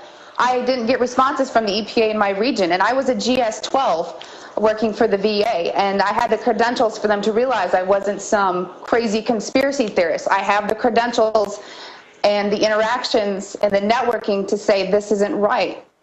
And what's happening is because we're exposing them, they're now trying to segue with shows and movies, and Time Magazine for Kids last year said, oh, look, it's sunscreen for the planet. And said, we're spraying this, it's added to the fuel, they're admitting it to kids. And then here's Bill Gates. Bill Gates, climate scientist lobbying for large-scale geoengineering. Other wealthy individuals have also funded a series of reports and tests for us. Isn't that sweet? To save the climate. Oh, so see, now because we're exposing it, they're now trying to segue. Super creepy. Bill Gates, who says there's too many of us, I'm spraying aluminum on you that sterilizes you and causes neurological disorders because I love you, children. You're exactly right. And the rise in the neurological and respiratory illnesses are documented, especially if you follow a lot of the OSHA reports related to those in industry. I mean, I know personal medical for the general public you can't find, but in the workforce you can. And that's why a lot of people in general industry and construction are saying, okay, people are claiming these injury and illnesses not related to our hazard. These are people that work around soil remediation, construction workers. I mean, this stuff is all documented. You just have to connect the dots. Well, if Hitler would have taken groups he wanted to kill, if he would have taken over Russia to some area of Siberia, put them there, and then flew over and sprayed them at this, they would have never even known. I mean, again, it's a soft kill weapon. You're exactly right. And one thing here, I live in the west suburbs of Chicago. We just had a notice from the police department letting us know that they were spraying BTK to kill gypsy moths, and that there's nothing wrong with BTK, which the biology of BTK, if inhaled, has potential effects as the same protein buildup as anthrax. But you're going to say it's safe. So they'll alert us about spraying a contaminant on us, a biological contaminant / Well, that's just to get you used to it. Yeah, they killed people in the New York subway in '68. Details remain classified. But, I mean, shooting black men up with syphilis, that's loving. Don't be an extremist. Folks, drink your fluoride, take your shots, enjoy the increased cancer rates. The government loves you, okay? Kristen Meghan, we'll talk to you again soon. We salute your courage. God bless you. We're now into hour number 3. Thank you so much for joining us. It is the 20th day of May, 2013. I am your host, Alex Jones, and we're going to have Jewell Skousen, who's in studio with us, on for, I think, about an hour special interview tonight. We'll see how long it goes. On strategic relocation. What does that really mean? Government strategically locates. Corporations strategically locate. I noticed in his book, that's the best research I've seen out there, in the film we produced, Strategic Relocation, that where he's saying live is where the globalists are moving in many cases, but he picks areas alternate to that, but still close by. And where I live, which I separately did my own research, then later found he'd also recommended, the hill country of Austin, is one of the few safer areas in a whole constellation of problems. And that's basic. Mammals try to pick a place that they think is safe. They act like being prepared and being ready is kooky or weird. That is a instinct of moronicness, or kind of an anti-instinct they try to drum into you. But that's tonight, nightly news, 7 o'clock this evening. And we're going to interview him today on for Obama Deception 2, so he's got a grueling work schedule. No, I know he'll love it. He also just survived, we'll talk about that at the end of the hour, a harrowing plane crash they said was 1 in a million to survive, much less be unscathed. Talk about guardian angels. So we're glad to have you here, Jewell, in person. And he flew on a commercial aircraft to get here. He, of course, is a former Marine Corps, was it captain or more in the Marines.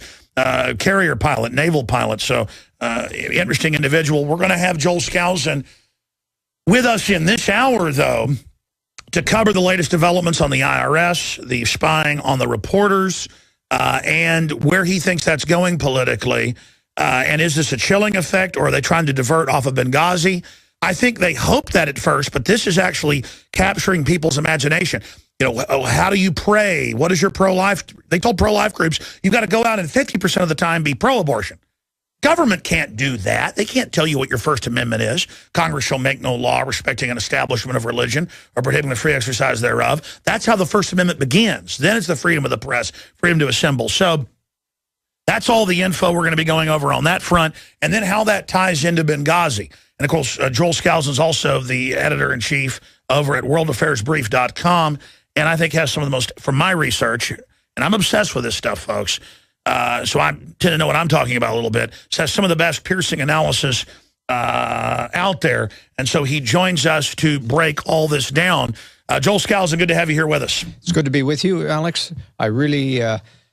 you know, when we talk about news, we've got a lot of facts out there, but it is the analysis that makes your stuff valuable, that makes my stuff valuable, because we never get all the news. This is a conspiracy of omission of what's true and what's false. You just have a lot of stuff missing, and we have to piece the puzzle back together. You've had a couple of weeks now to ruminate. You've got a new report out at worldaffairsbrief.com right now. You've had some time to sit back and look at Benghazi. You were on right after it happened. Your analysis has turned out to be dead on. Same analysis, basically, of Colonel Schaefer. Same analysis of some of our other guests. I want to recap that coming up, but looking at IRS Gate, looking at Spygate, looking at Intimidation Gate, what's really going on here?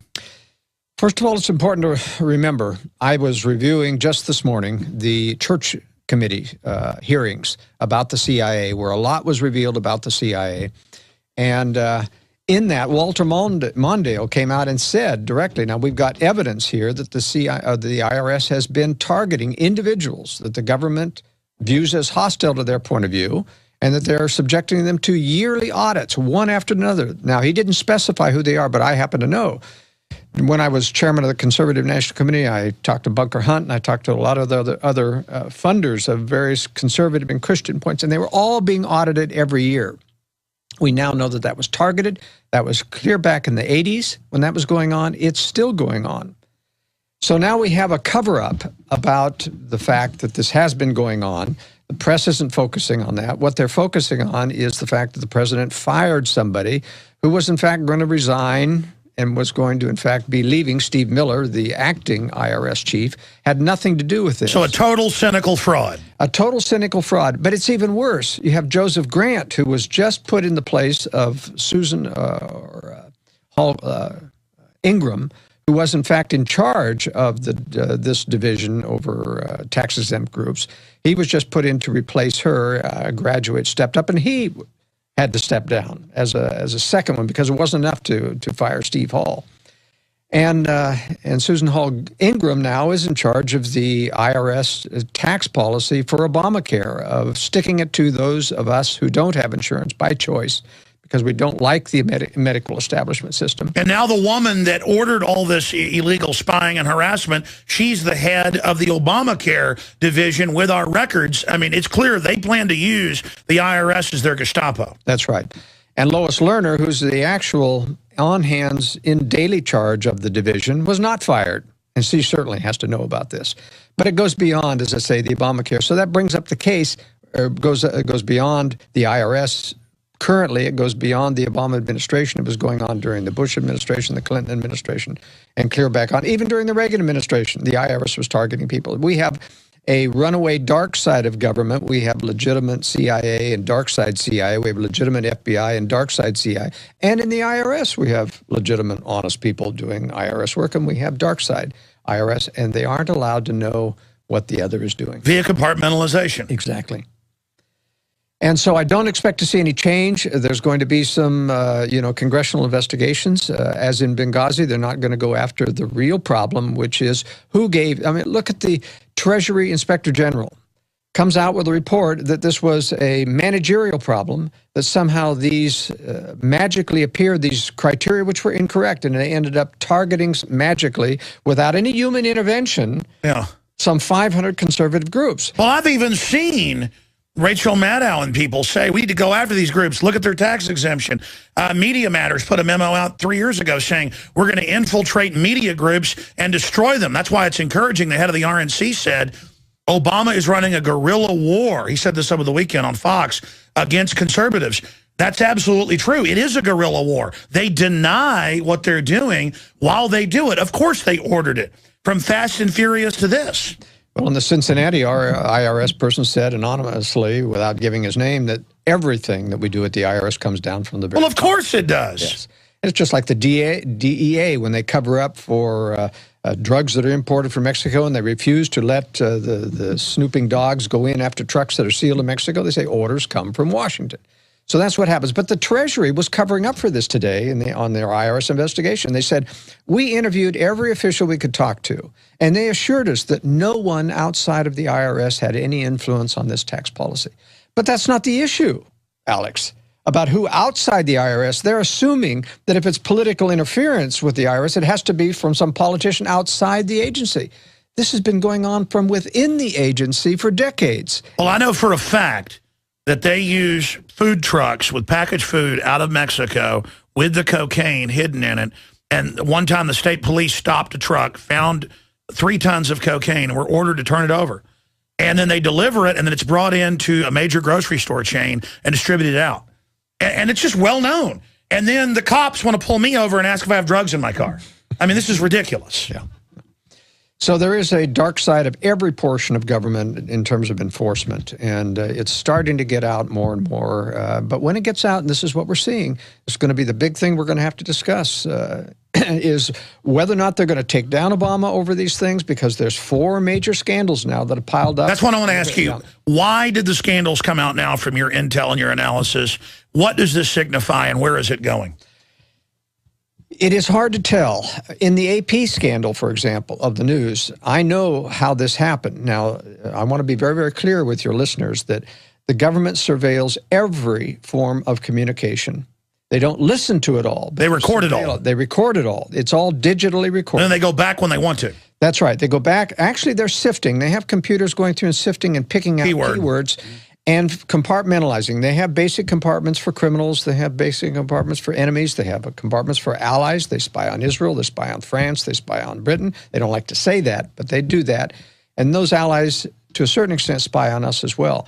But they also have compartments for dissidents, and those are divided into right and left. By far the largest compartment are people like you and I and followers who believe in the Constitution. Those are considered future domestic enemies. And they've now bled over and admitted their total obsession is on us because we know who they are. We know the ballgame. It's not Al-Qaeda. It's us. And to a certain extent, there are those on the right, on the left, who are legitimate liberals, meaning they are concerned about civil liberties. You know, they do have a leftist bent, which we don't agree with. But they are also the enemies because in many regards, those leftist liberals, like Glenn Greenwald of The Guardian, does a yeoman's work. Now he's right here coming out against the DOJ. That's exactly right. He's attacking those things. So they want to discredit those people eventually. So they're keeping track of all those. But what happened in the AP case, as well as the recent today, it broke about the Fox News, Mr. Rosen that was surveilled, is that in order to go through and do a detailed search and get all the listening done, they do a special search that goes through DOJ that tasks the CIA and the NSA to pull up everything they've got on this particular person. In this case, it was a very broad search. Well, somebody down the line leaked this to the AP, recognized this is an illegal call for a search, because to do a subpoena, the DOJ has specific procedures that they've got to follow through, including alerting the news organization, AP, that we're going to do an investigation and we're going to subpoena records and give them a chance to appear in court and say, show cause about whether or not you really have the power. And they didn't do that. And again, the truth is they're already grabbing everything. It's just when they want to now use it in court, they go get the subpoenas and everything. That's right. Now, what happens here, and this is what we've got to determine, is whether or not those leaks were purposeful, or whether or not they were actually a whistleblower within the DOJ. It looks to me like it's a whistleblower because this is going to hurt them. But maybe they're going to double back and use it as a chilling effect. Stay there. We're going to be right back with Joel Skousen, editor-in-chief of worldaffairsbrief.com. And again, I'm Alex Jones of Infowars.com. This country is on the knife's edge of falling into pure evil. Stay with us. By the way, this is breaking news at Infowars.com. Adam Kokesh should be charged with assaulting a federal officer. So they come up while he's giving a speech, grab him, he puts his hands up, slam him to the ground, and then charge him. Cart before the horse. Why were they arresting him to begin with? And then how did he assault him, which he clearly didn't? They're going to have trouble making that case, but the video and everything else. Absolutely. Let's punch up his mic there. Joel, go ahead. Yeah, the thing that I observed, and he did correctly, he wasn't smoking marijuana. If they were going to arrest anyone, they had to arrest the ones that were violating the law of the park and arrest them. He was merely the spokesman. They were clearly going after him and took him down. They've got video. I don't think they're going to be able to make this stick if they allow in court, and that's the big question, whether or not they'll allow any of that evidence to come in from the private hands. But I'm not in favor of irritating the government on illegal acts, and you have to be very careful when you do to appear very, very innocent. You don't go around calling the police criminals, even if they're in a criminal act. But I think that we need to support the fact that we've got a First Amendment right that has been violated here. I know that's your position, Alex, and but I still think Adam needs to be very careful about how he approaches these acts. I agree. Even the Washington Post kind of dished a bunch of dirt on him, not real dirt, but saying he's a provocateur, but admitted, well, it looks like his rights were violated. Yeah. I mean, even they had to admit that. And people better if you don't support other people's rights, you're going to lose yours. I mean, it's so elementary. Now, you were telling me during the break, this is a short segment, because you've run some of the biggest conservative organizations in the country, Joel, about back when you were in Washington in the 80s. Tell people what happened. I mean, to let people know, we don't say this to scare you. We do this to show you how illegal the government is. I mean, how it's out of control. Tell people what happened to you, and then get back into this AP thing. This happened as chairman of the Conservative National Committee, and I had an office in Washington, D.C., and I was in communication with several of the liberty groups in El Salvador and Guatemala. And there was this young Army major, reserve major, who was trying to influence the conservative groups, and I didn't trust him. And so I warned in a telephone call my compatriots down there in El Salvador that he's coming down to visit, but you better not trust him, and why I thought so. Within 15 minutes, that guy was standing in front of my desk saying, "Don't you ever talk about me to anyone on the telephone." And he wasn't in your building. He was from the military. Right. That's right. So he got they were listening right then. He drove right over. That's exactly right. So this was Echelon. This is a satellite system that's surveilling any overseas communications, et cetera. And of course, this was purely domestic. This was, my telephone, and my rights were violated. They didn't have a warrant, of course. This happened instantaneously. They didn't go before a judge. But it just told me right then, they surveil everything. Now, well, the congressman came out last week and said they know the cloakroom's bugged. And he's like, is that impeachable? Does that rise to the level of impeachment? I mean, it's obviously a violation of the 4th, 5th Amendment. It's obviously a violation of the 10th Amendment. It's the 10th to the states, the separation of powers. I'm sorry, go ahead. Yeah.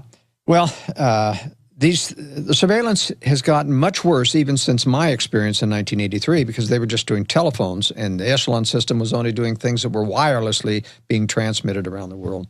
But now they've got everything digitally. We have whistleblowers from the NSA talking about the ISP systems that the FBI has installed in every major node in the internet, so that every email, every digital cell phone, telephone call is being recorded. And all your web history, everything. And that was all in the Telecommunications Act of 96, but we were called conspiracy theorists to talk about saying the Statue of Liberty exists. I mean, we're talking about known facts. It's like Gibbs was told, say the drone program doesn't exist overseas.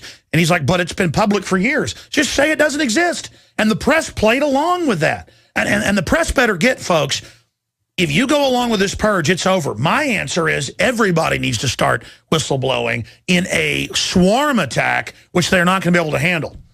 And we have to remember that the government itself covers all these leaks. In other words, there's no way that anybody leaks to the reporters. Many times they have prosecuted people during the Cheney-Bush administration for trying to get their sources. Well, they know who the sources are, but they can't admit that they know who the sources because they know they'd be able, so they go to court. They try to get the courts, and the courts always lay down and do what the government wants. It's very, very interesting. But the leaks about government torture, the leaks about government surveillance were done, in my opinion, on purpose back in the Bush-Cheney administration. Yeah, to scare everybody. Well, not just to scare. What they did is give Congress an excuse to then react to it and say, well, we'd better give them some more authority to surveil. In other words, we leak a mistake. We say, oh, we've got to... Oh, because they're illegally doing it. How about we just get rid of the law? That's what in fact, the New York Times said that last week. The answer is just get rid of any of it. Yeah. We'll shove a microphone down your throat. Stay there. Let's come back. Long segment coming up. You're right, because that's exactly what they're saying. It's like, oh, we committed a murder? We better legalize murder then. Stay with us. World Affairs Brief Editor is in studio with us. He's Joel Skousen. I'm Alex Jones with Infowars.com. Ladies and gentlemen, we're back live, and we're going to get into the other scandals, Benghazi, IRS, all of it. And, you know, I guess Joel's hasn't said what he thinks yet. He says he's not sure, but I agree with him that they're certainly going to use these leaks coming out because they're now saying it. You know what? Let's just get rid of warrants, period. We're trying to keep you safe. But you read Glenn Greenwald in the London Guardian and others, they're pointing out that people they're arresting, like Stephen Kim, talked to the Fox News chief, Washington bureau chief, just publicly. He went there, talked to him, hey, you're the State Department, person on this. What do you think? You think Kim Jong-un might detonate more nukes to threaten people as underground test? Yeah, we don't have any proof of that, but that's kind of what we think. Oh, well, you're arrested. And then now they're saying that, well, I tell you what, we might go after the Fox reporter for this. I mean, this is really just the brazen criminality of these people now, where they're saying, look, you don't even criticize anything or we'll come after you. But look at this. The impeachment option. Representative Jason Chaffetz, is that how you pronounce it? Chaffetz, a Utah Republican, says President Barack Obama may face impeachment over his administration's response to the Benghazi attack. Yeah, they've been caught lying there, and the Situation Rooms all saw the drones, all saw the stand down. They know that. NATO knows that. And so that's what they're really scared of. But Joel, getting back now to what you've been trying to say in that last short segment, you were talking about how they're going to try to pass stuff on the back of this. You've got the floor. Get into the IRS stuff, the AP stuff, where you think it's going, and then finally Benghazi and where you think the New World Order is right now, and what good people in government, but just in the general public, can do to really push these people back. Well, my two examples that I started out with were torture and the surveillance, domestic surveillance to get caught up in terrorism. And they were admitted, the government, through the leaks that I think they caused, admitted both that they were doing torture, even though they tried to downplay it as something, and that they were surveilling in a limited way that was going beyond the law. And they tried to justify it with Congress so that they had predictable hacks in Congress to introduce immediately legislation allowing this expansion of torture, expansion of enhanced interrogation.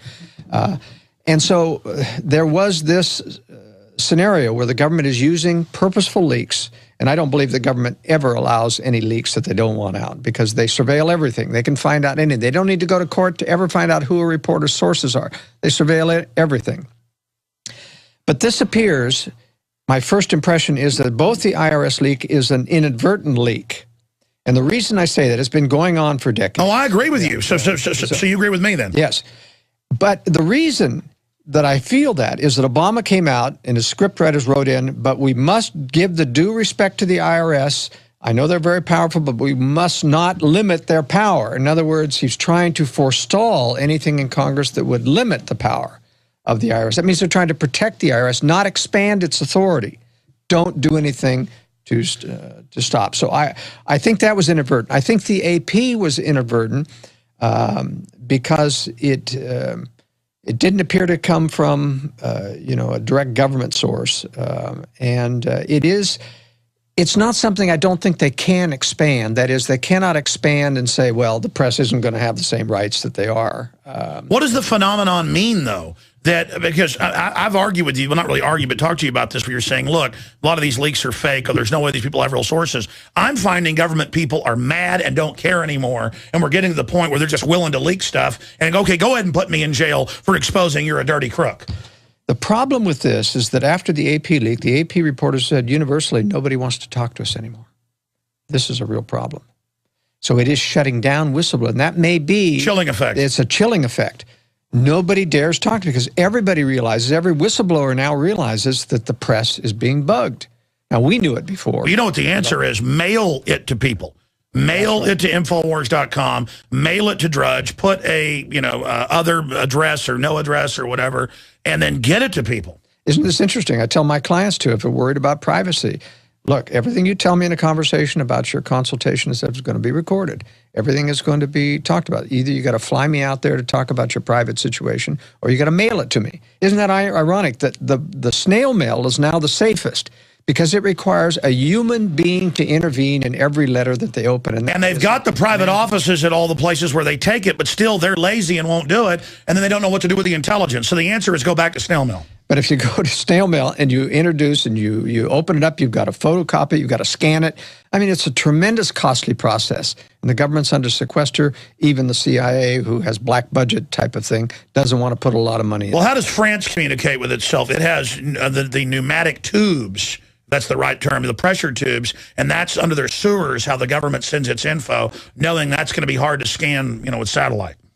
No, that's right, and it's physical. I mean, anything digital just isn't safe anymore. That doesn't mean that you shouldn't stop all communication. Oh, yeah, well, then they say, well, what do you have to hide? Well, why is government so secret?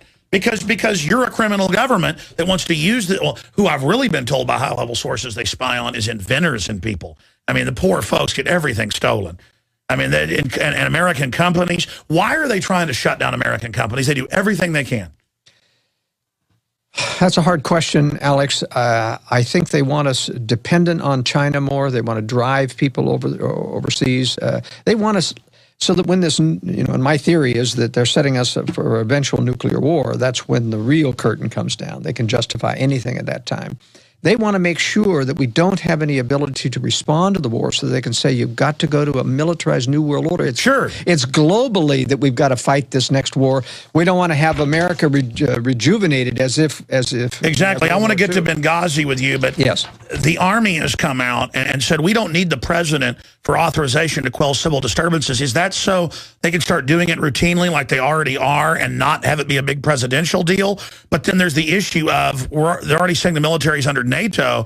Is this like some type of weird quasi-announcement of a military-industrial complex pure coup, or what do you think's behind that? NATO is to become the militarized order of the globalists, and that's why everything from Eisenhower on was to get France. De Gaulle didn't want to be part of NATO, didn't want to supply troops, to twist his arm to get Adenauer to reform the German troops and things, but it wasn't.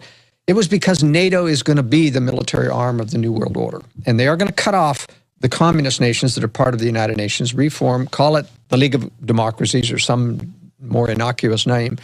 So to get American support after they've been nuked or after various military cities have been nuked. I do not believe that the Russians and Chinese are going to nuke everything in the United States. They don't want to be looked as the bully of the world. They're taking down the bully of the world, but they want blackmail.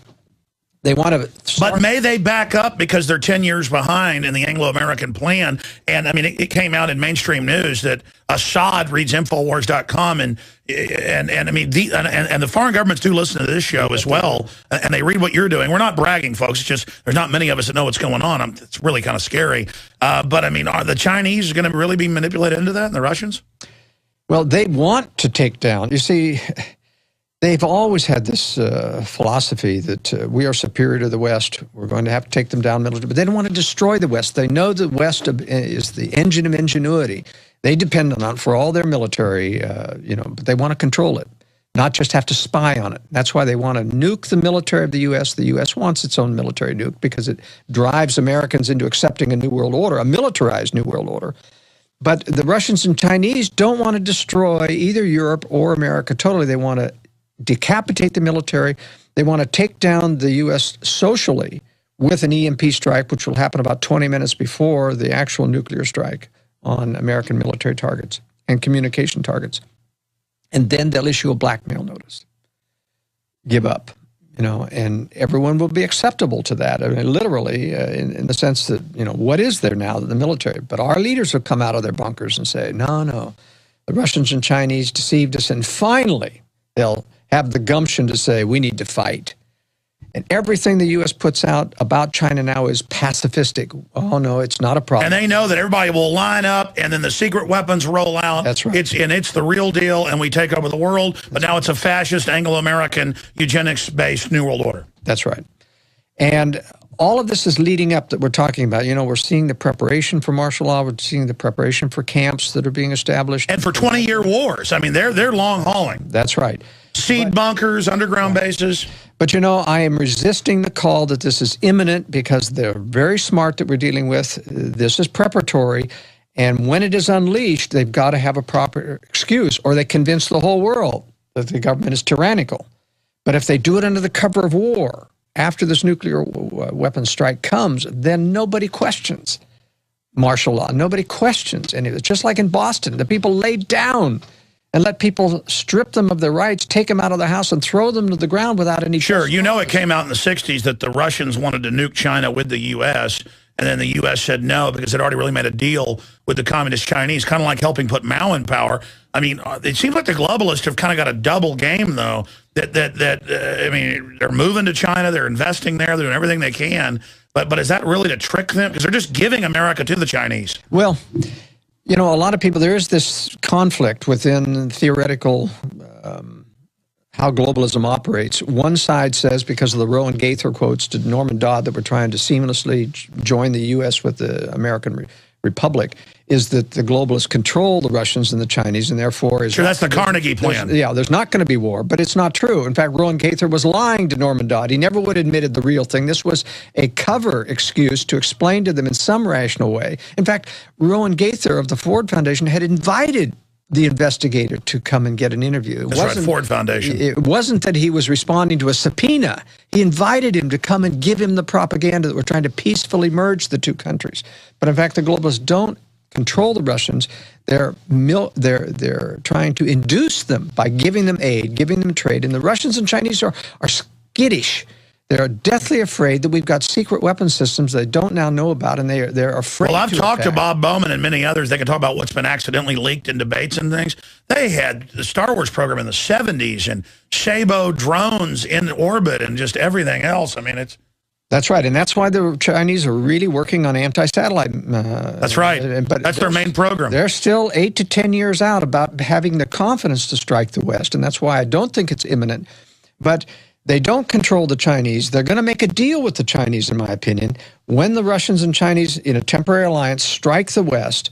And when we start this New World Order war, this great new patriotic war that they'll try to get anyone, enthusiastic about prosecuting, then I think they'll make a deal with China to attack Russia's rear, just as China and Russia, Russia and Hitler went after one another. And we used Russia, knowing that they would be a predator, and gave them aid and trade. I think we'll lure China in with that same thing. And the globalists want that because, you see, after the war, instead of like World War II where they gave sovereignty back to the U.S. and all the countries wanted to be independent again, they'll have this great new enemy, China, that they built up and say, now we can't disband the military New World Order army because we've got this great threat. And so that's why I think the one thing that'll be different in World War III is we won't get sovereignty. And they're enticing the Chinese, not just all the deep water ports in the Caribbean and the West Coast and the East Coast, and not just the big Mexican ports, but they're giving them just the entire infrastructure. I saw a number, 98% of rare earth minerals. It was like 90% 5 years ago. They're just enticing, just come, just here, have it all. And I always look at it as just a globalist hatred of America, hatred of Christians, really the spirit of evil that animates them. And I'd warn the globalists, the Anglo-Americans, I don't think you're going to get away with this. I don't think it's going to turn out the way they think, because they've got all these thousands of bio labs just randomly splicing genetics. I don't think they're in control like they think they are. I think there's going to be catastrophes they don't even control. There will be a loss of control once this nuclear war starts, probably for at least a year and a half, maybe 2 years. That's the time for America to reform in the liberty movement And that's why strategic relocation is so important, because you can't do it like we're now. We're now spread out all over the United States. Everybody's alone. Everybody feels alone. Somehow, and I think it's through the instrumentality of war, the Lord is going to drive people together and drive people out of the big cities. There won't be any job to keep you there anymore. No excuse not to relocate. It's just that if you didn't do it prior to that, you're going to be out on the roads, you know, with masses of people like in Germany fleeing from the Russians. That's not what you're. And by the way, they say it's kooky to get ready and geared up. All government's doing is gearing up, acting like it's the end of the world. Deep underground bunkers. This is not against terror that they're preparing. They know there's a nuclear. And they know when they emerge, their enemy is going to be the Liberty Movement. They're preparing the giant cadres, no longer secret armies, for war with us. That's right. And I think, and they're not going to, and of course, not going to make a deal with us to stop this because they hate us. Yeah, that's right. There's no deal to make. You know, they know that this is going to be an absolute separation between good and evil. Well, I take it back. There's an awful lot of dumbed down people who will be dumbed down because of the false patriotism of this war. They won't realize this is a global. Well, they'll be cannon fodder. They'll be cannon fodder, and they'll join the military, and that's why I don't recommend any more of our boys and girls go into the military. Not only because of the deadly vaccines that you're required to take, but because you're not fighting to save America's liberties, even though they tell you that. You're not fighting for democracy in Syria or Iran. You're fighting for a globalist agenda that the U.S. government is. Well, that was my next question. I want to get into Benghazi. Joel Skousen is our guest. Isn't it an overload point, though, where they're in the Washington Post and the London Telegraph going, the bin Laden brigade is leading. Al-Qaeda is doing a great job fighting Assad. He's got the oil fit. And I'm like, and then when you fly, they treat you like you're bin Laden. I mean, how do they get away with this otherworldly absurdistness that's now going on where our government runs Al-Qaeda publicly? I just... Well, we know that government has always had their fingers on Al-Qaeda. They started Al-Qaeda essentially as funding it through the Saudis. They've used the Pakistani ISI as well to fund another branch of Al-Qaeda. And even though there's a lot of legitimate terrorists who hate the United States that we have bred, as Ron Paul correctly stated, nevertheless, the top levels are directed. That's why in 9/11, yes, there were terrorists, but they were known to the United States military. Protected. And they were protected. They were trained. They'd been on CIA bases before. I talked to the head of the U.S. Embassy visa section. They were ordered to let them in. That's right. And they got aircraft training in large aircraft in Saudi Arabia. They didn't get it at the Flying Cessnas. That was a cover story. So as to shield the Saudis from, somebody had to train those people in. And then we don't attack Saudi Arabia. We attack Iraq. Well, Saudi Arabia, you know, we have this incestuous relationship with Saudi Arabia. We have promised them protection. You know, they're a very corrupt regime. They claim to be Islamist fundamentalists with their form of Sharia law there, but they aren't. They're pedophiles. They are. Well, I mean, it's a Wahhabist death cult. And if you expand on that, I guess, why did the British choose them? I guess because they're the worst of the Muslims? Well, it's because they had the biggest oil first, and they made a deal. Basically, yeah, you can nationalize it, but you've got to make sure that you supply us and you use dollars, and they will continue to do so. Sure, but I mean, and of course, I guess they could use the Wahhabis to take over all of the Sunnis and then use that in a war against the Shiites. It's just all divide and conquer crap. Yeah. We'll be right back with Joel Skousen. We're going to get into Benghazi straight ahead, ladies and gentlemen. I'm Alex Jones. Stay with us. All right, we're going to go a little bit into overdrive. Adam Kokesh, activist, has been charged with resisting arrest. This is from his people. Assaulting a federal officer, impeding a federal officer. And he's going to be detained in the Fed Center till Thursday due to denial to tell authorities where his house is located and whether there are firearms present in his home. So they are the feds. He went on federal land, a federal park.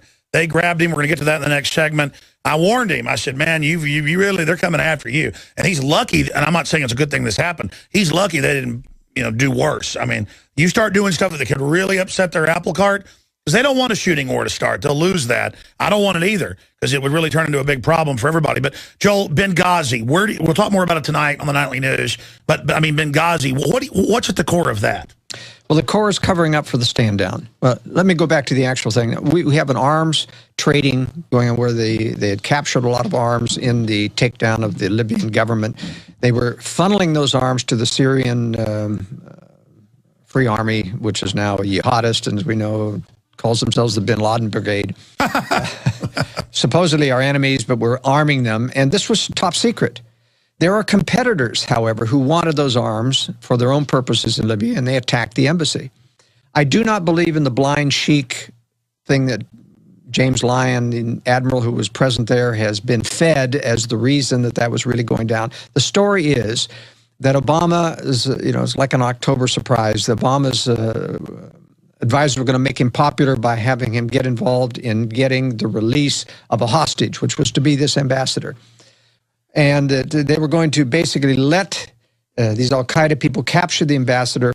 Then they were going to negotiate, and they were going to get the blind sheik released, which the government could have done any time. Do you believe that or not believe it? I do not believe it. And the reason I don't believe it is because it would have been very easy and less lethal to set it up so the ambassador on the way to this annex was captured. Well, of course, and too much could go wrong. What do you really think happened? I think they were transferring missiles. They wanted it covered up.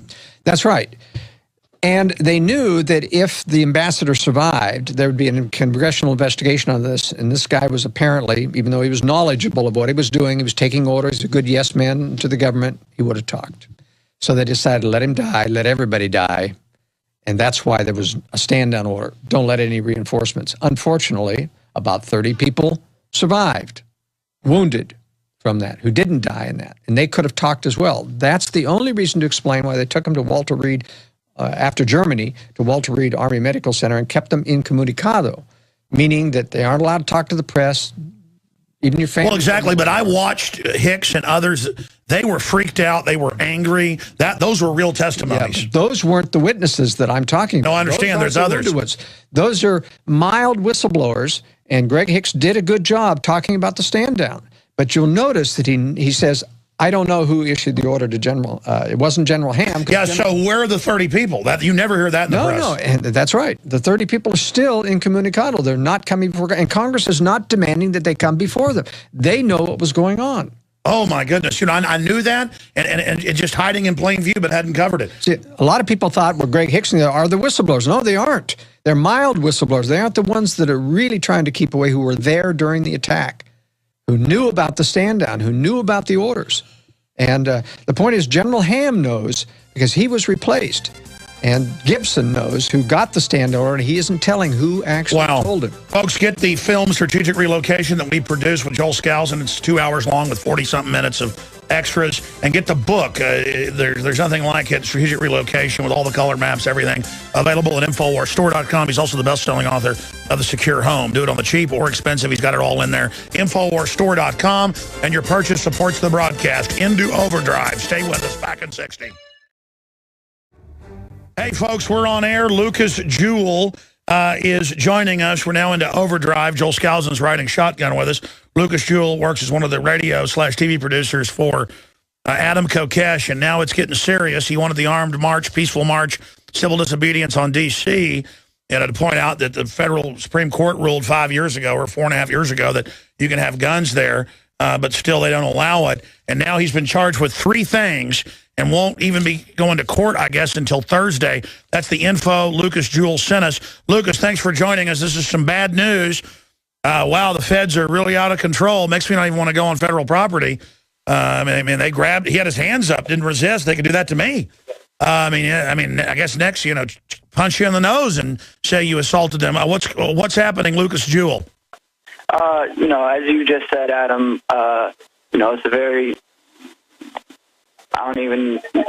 whatever the negative adjective you could think of right now, because we were basically coming here to pick up Adam. We were talking to our legal team, and supposedly they thought that he was going to be released on his own recognizance, but the prosecutor pointed out that Adam refused to speak on whether or not he owned firearms, and that was one of the reasons for... Yeah, they're going to go confiscate your guns. They're going to raid you next.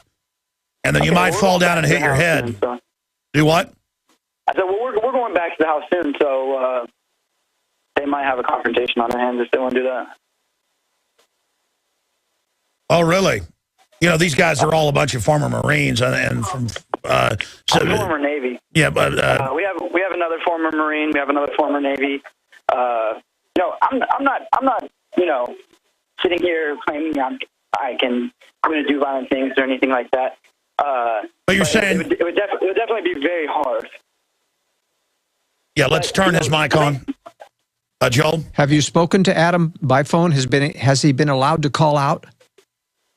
Actually, Adam hasn't been able to make any phone calls. That's a violation of his rights. That's a violation of a bunch of rights. Well, I spoke to his lawyer, and she passed the message and confirmed with him that he hasn't been able to make a phone call. Wow, they really are trying to. Oh, this is big. Yeah. That's right. There's a bunch of federal cases and stuff on that being not being able to make phone calls. My God, this is kind of NDAA light here. I would advise you guys to not make provocative statements about this. You're going to beat them and come out of this smelling like a rose if you guys cool off. But I would get out of your house for the next few days if I was you. And document everything that happens, everything they say when you try to talk to them. Film it if you can when you go in there and say, is he being... always on the police, yeah. So the lawyer says he's not allowed to make phone calls. Wow. Well, I spoke to one of his defense attorneys. And, but I mean, imagine you're giving a speech, they grab you, you disappear into a federal prison now. Man, the feds are evil. They really want a war, I'll tell you. Well, we made a motion to grant him a phone call to his dad, and that motion passed, and he will be given at least the phone call to his father. We'll be in contact with his dad so that when he makes that call... Isn't that nice of him? I want all the feds to know they're ending our way of life right now. All you idiots that go along with this, feel like you're on the winning team, your whole future is destroyed by this. It's just giving up on the Bill of Rights and Constitution, Joel. Well, guys, we'll have to get you on the Nightly News tonight. I'm doing the interview portion. Other folks are doing the news portion. But we'll get more tonight, 7 o'clock Central, prisonplanet.tv. Thank you so much for joining us, and we'll talk to you soon. All right, have a great night, Adam. Okay. Alex. All right, you bet, guys. Listen, folks, that's why you need to support Infowars.com. You need to buy the books, the videos, the water filters, the materials. We need to be big and strong up against this enemy because we are totally committed in this fight. We're going in all the way against the globalists, and these are very serious times. We're all in. So pray for liberty. Pray for people that are fighting tyranny. Adam Kokesh, who went on to a federal park in Philadelphia and was grabbed and disappeared into a federal prison. And reportedly, they're saying some pretty obscene stuff when you call and ask where he's at. They just can't wait to fully go after everybody, folks, and feel sorry for them. They've taken our restraint as a sign of weakness when it's the opposite. Also, Kristen Meghan is on. She was in the Air Force and is an insider, just gone public last week, whistleblower. She'd given a couple speeches, and she went public on Nightly News last week. And I saw this interview with Jakari Jackson and had my mouth hanging open because everything she said fits my deep research on the admitted programs, but the details are classified. This is the Air Force weather modding, geoengineering, terraforming to whatever they want for the climate here. That's coming up at the bottom of the next hour. And then in studio, Joel Skousen will give us his take on all of the different Benghazi gates, IRS gate, press spying gate, all of that in studio. He's here to be interviewed for Obama Deception 2. And he'll also be on the Nightly News with yours truly tonight. We're going to look at why strategic relocation. Not because we're in fear, but because we're in charge. And specifically, where are the elite going? Just so happens I've noticed that, where Joel Skousen recommends is where the elite are going. And of course, Joel Skousen won't say this on air. It's not a secret, but he advises billionaires, millionaires, you name it. I mean, he really is the top of his game, building high-security houses and other type fortresses. So he's going to be joining us in studio today, always informative, and survived a 1 in a million plane crash about a month ago that made national news. The plane completely destroyed. He survived with a small scratch on his head. He certainly is counting his lucky stars, his lucky angels on that front. So Joel Skousen is going to be joining us. Okay, this is happening worse and worse, and I have a burning frustration once I get off air every day that I don't cover everything. In fact, I'm lucky if I get 20% of it. Let me just try to do it this way. And God give me strength. Let me do it this one time and just read the stinking headlines instead of commenting on them. Because, I mean, I studied last night. I studied this morning. I get in here. I go over it all, and I get so angry looking at it. It's so over the top. Let me just try to read you these headlines. Some of these, let's just start with stuff I didn't get to yesterday. Okay? Let's just start with that. This is from Reuters. Taxes on some wealthy French tops 100% of income. And that's one of the major newspapers there in France breaking that down. Reuters reports 100%, while the EU bureaucrats are exempt and pay zero, and that's come out. I'm sorry, I said I'd only read the headline. It's 100 times worse. This is their plan. Total slavery. Google insider exposes immoral tax scam. Top Google executive goes public and says that they have a scam to pay zero tax. Sunday Times of London. Oh, they're so liberal. Suicide nets at Apple. Merkel and Pope talk about strong Europe. USA Today, oh, it's strong, imploding national sovereignty, bankrupting families. Dear class of 2013, you've been scammed. The Wall Street Journal, how the college industrial complex drove tuition so high. I've been saying that for 17 years on air. So has people like Darrell. Oh, but we're wrong telling you. Folks, I was in college and knew it was going to be worthless. I already knew more about RTF than they were teaching me, because I went out and read books by famous directors and researchers and radio hosts. And my parents like, oh, you're not going to go to college? You're going to drop out? And I'm like, yeah, I'm going to go get a job. And I did. And here I am.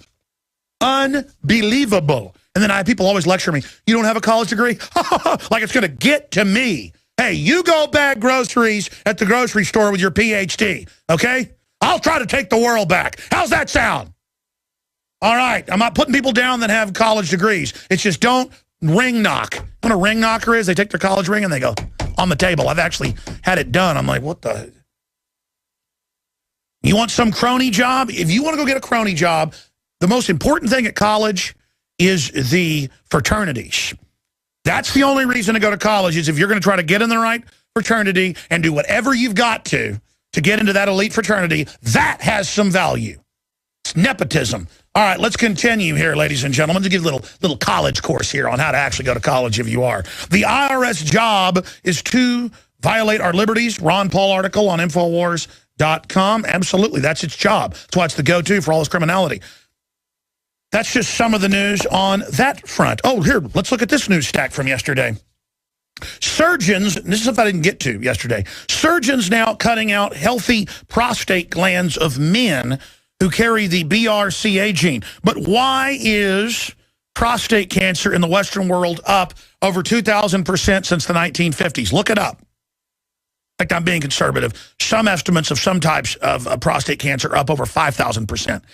Type 2 diabetes up several thousand% in the U.S. population. It's set to be half of Hispanics by 2015 and half of everybody by 2020. Look it up. Half of us are going to have burnout pancreases. Folks, we're not in Kansas anymore, and it's not that we're drinking more sugar with resisting.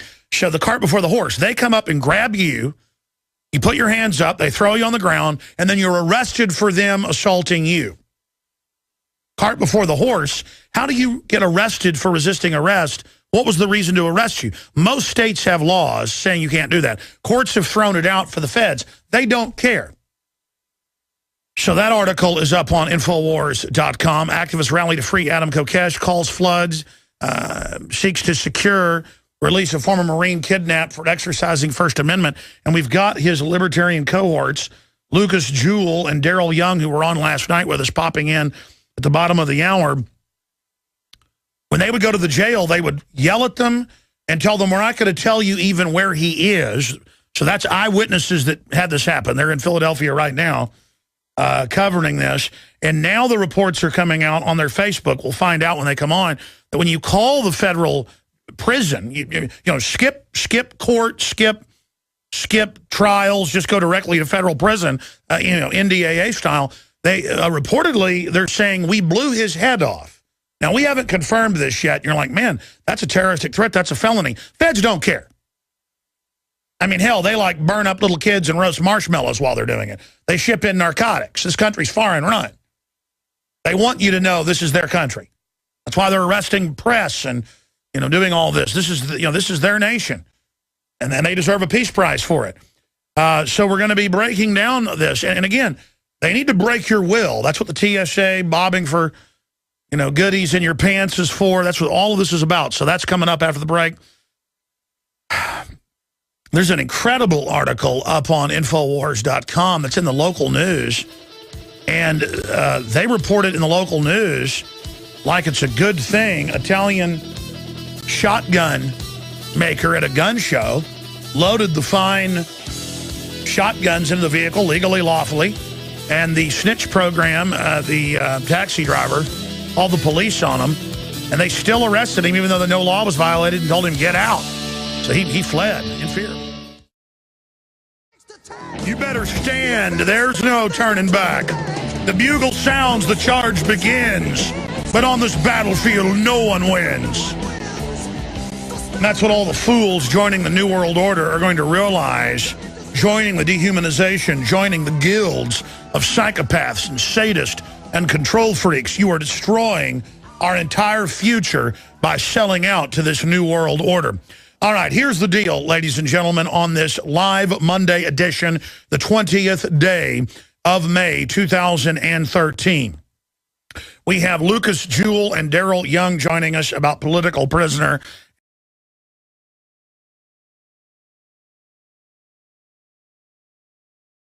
It is your PrisonPlanet.tv memberships that fund so much of what we do here on this operation. And then we're more than happy for the TV show after it's aired live, then be leaked out onto the web to tens of millions of people. That's our goal.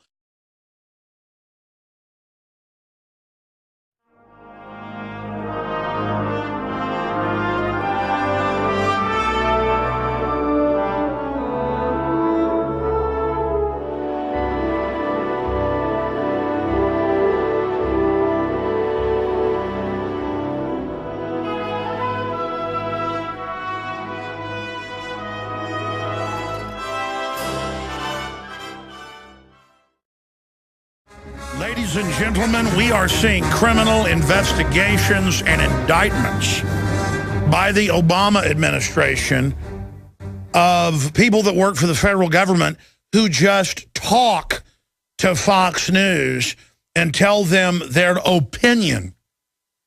That's what reporters do. We call people, sources in the government, and we try to get their opinion. Hey, what do you think's going to happen? Not what's classified, but what do you personally think is going on with Kim Jong-un?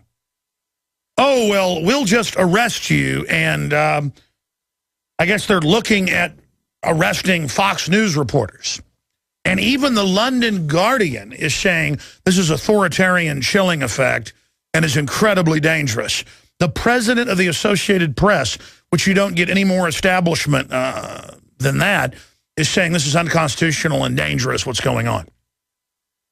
And that a massive chilling effect has already taken place. That's some of what's coming up today. And you notice when they have White House spokesmen out there, who do they really attack? DrudgeReport.com. And their surrogates, like Media Matters, that's admittedly White House run, obsesses on Infowars.com. And all the other Democratic Party run sites. And again, I'm just a constitutionalist. I fear the Republican machine. The issue, though, is I've never seen anything like Obama. It is at light speed, the tyranny that we're seeing unfold.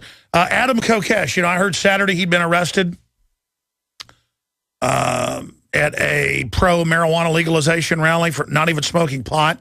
I saw the video, and now we've confirmed that they're still holding him in a federal prison. See, he walked on federal land. They used at a federal park in Philadelphia. They used that as the quickest way to grab him. And then now he's charged today. Reportedly, they're going to charge him. People used to, I've looked at the studies. People used to eat more unhealthy 30, 40 years ago. Everybody knows that.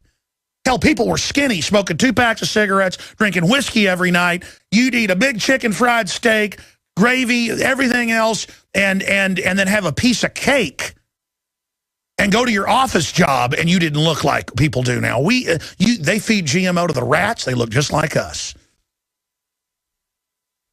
I try to just read each headline. I'm sorry. Surgeons now cutting out healthy prostate glands of men who carry BRCA gene. Mike Adams, naturalnews.com, Infowars.com story. UK man has prostate removed after tests reveal Jolie gene flaw. Again, we have predisposition with different genetics for different things.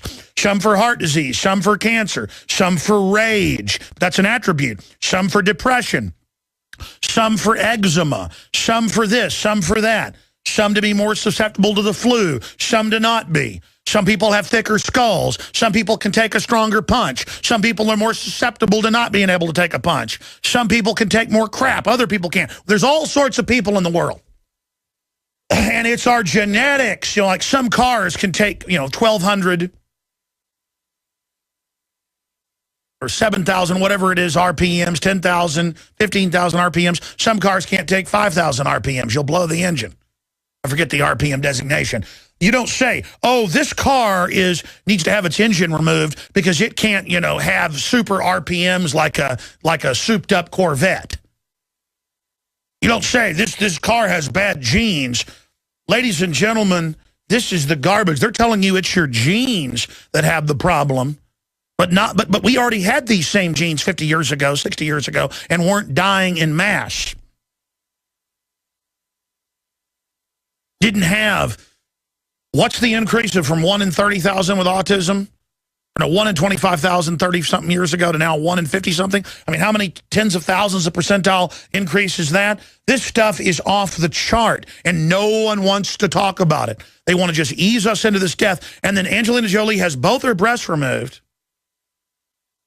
And again, different types of eye cancer are up. Very rare, now becoming common. Do we have our eyes removed preemptively? Colon cancer is way up. Have your colon removed preemptively? Cancer of the lungs is way up, even though smoking's gone down. Look it up. Are we going to have our lungs removed? How about our brain? Brain cancers. Cancers that weren't even known in the brain are skyrocketing because of different cancer viruses, mainly in the vaccines that embed themselves. That's on record. Should we have our brains removed? You're like, well, you would die with your brain removed. Let me tell you, you take your lung out, it's going to ruin the rest of your life, folks.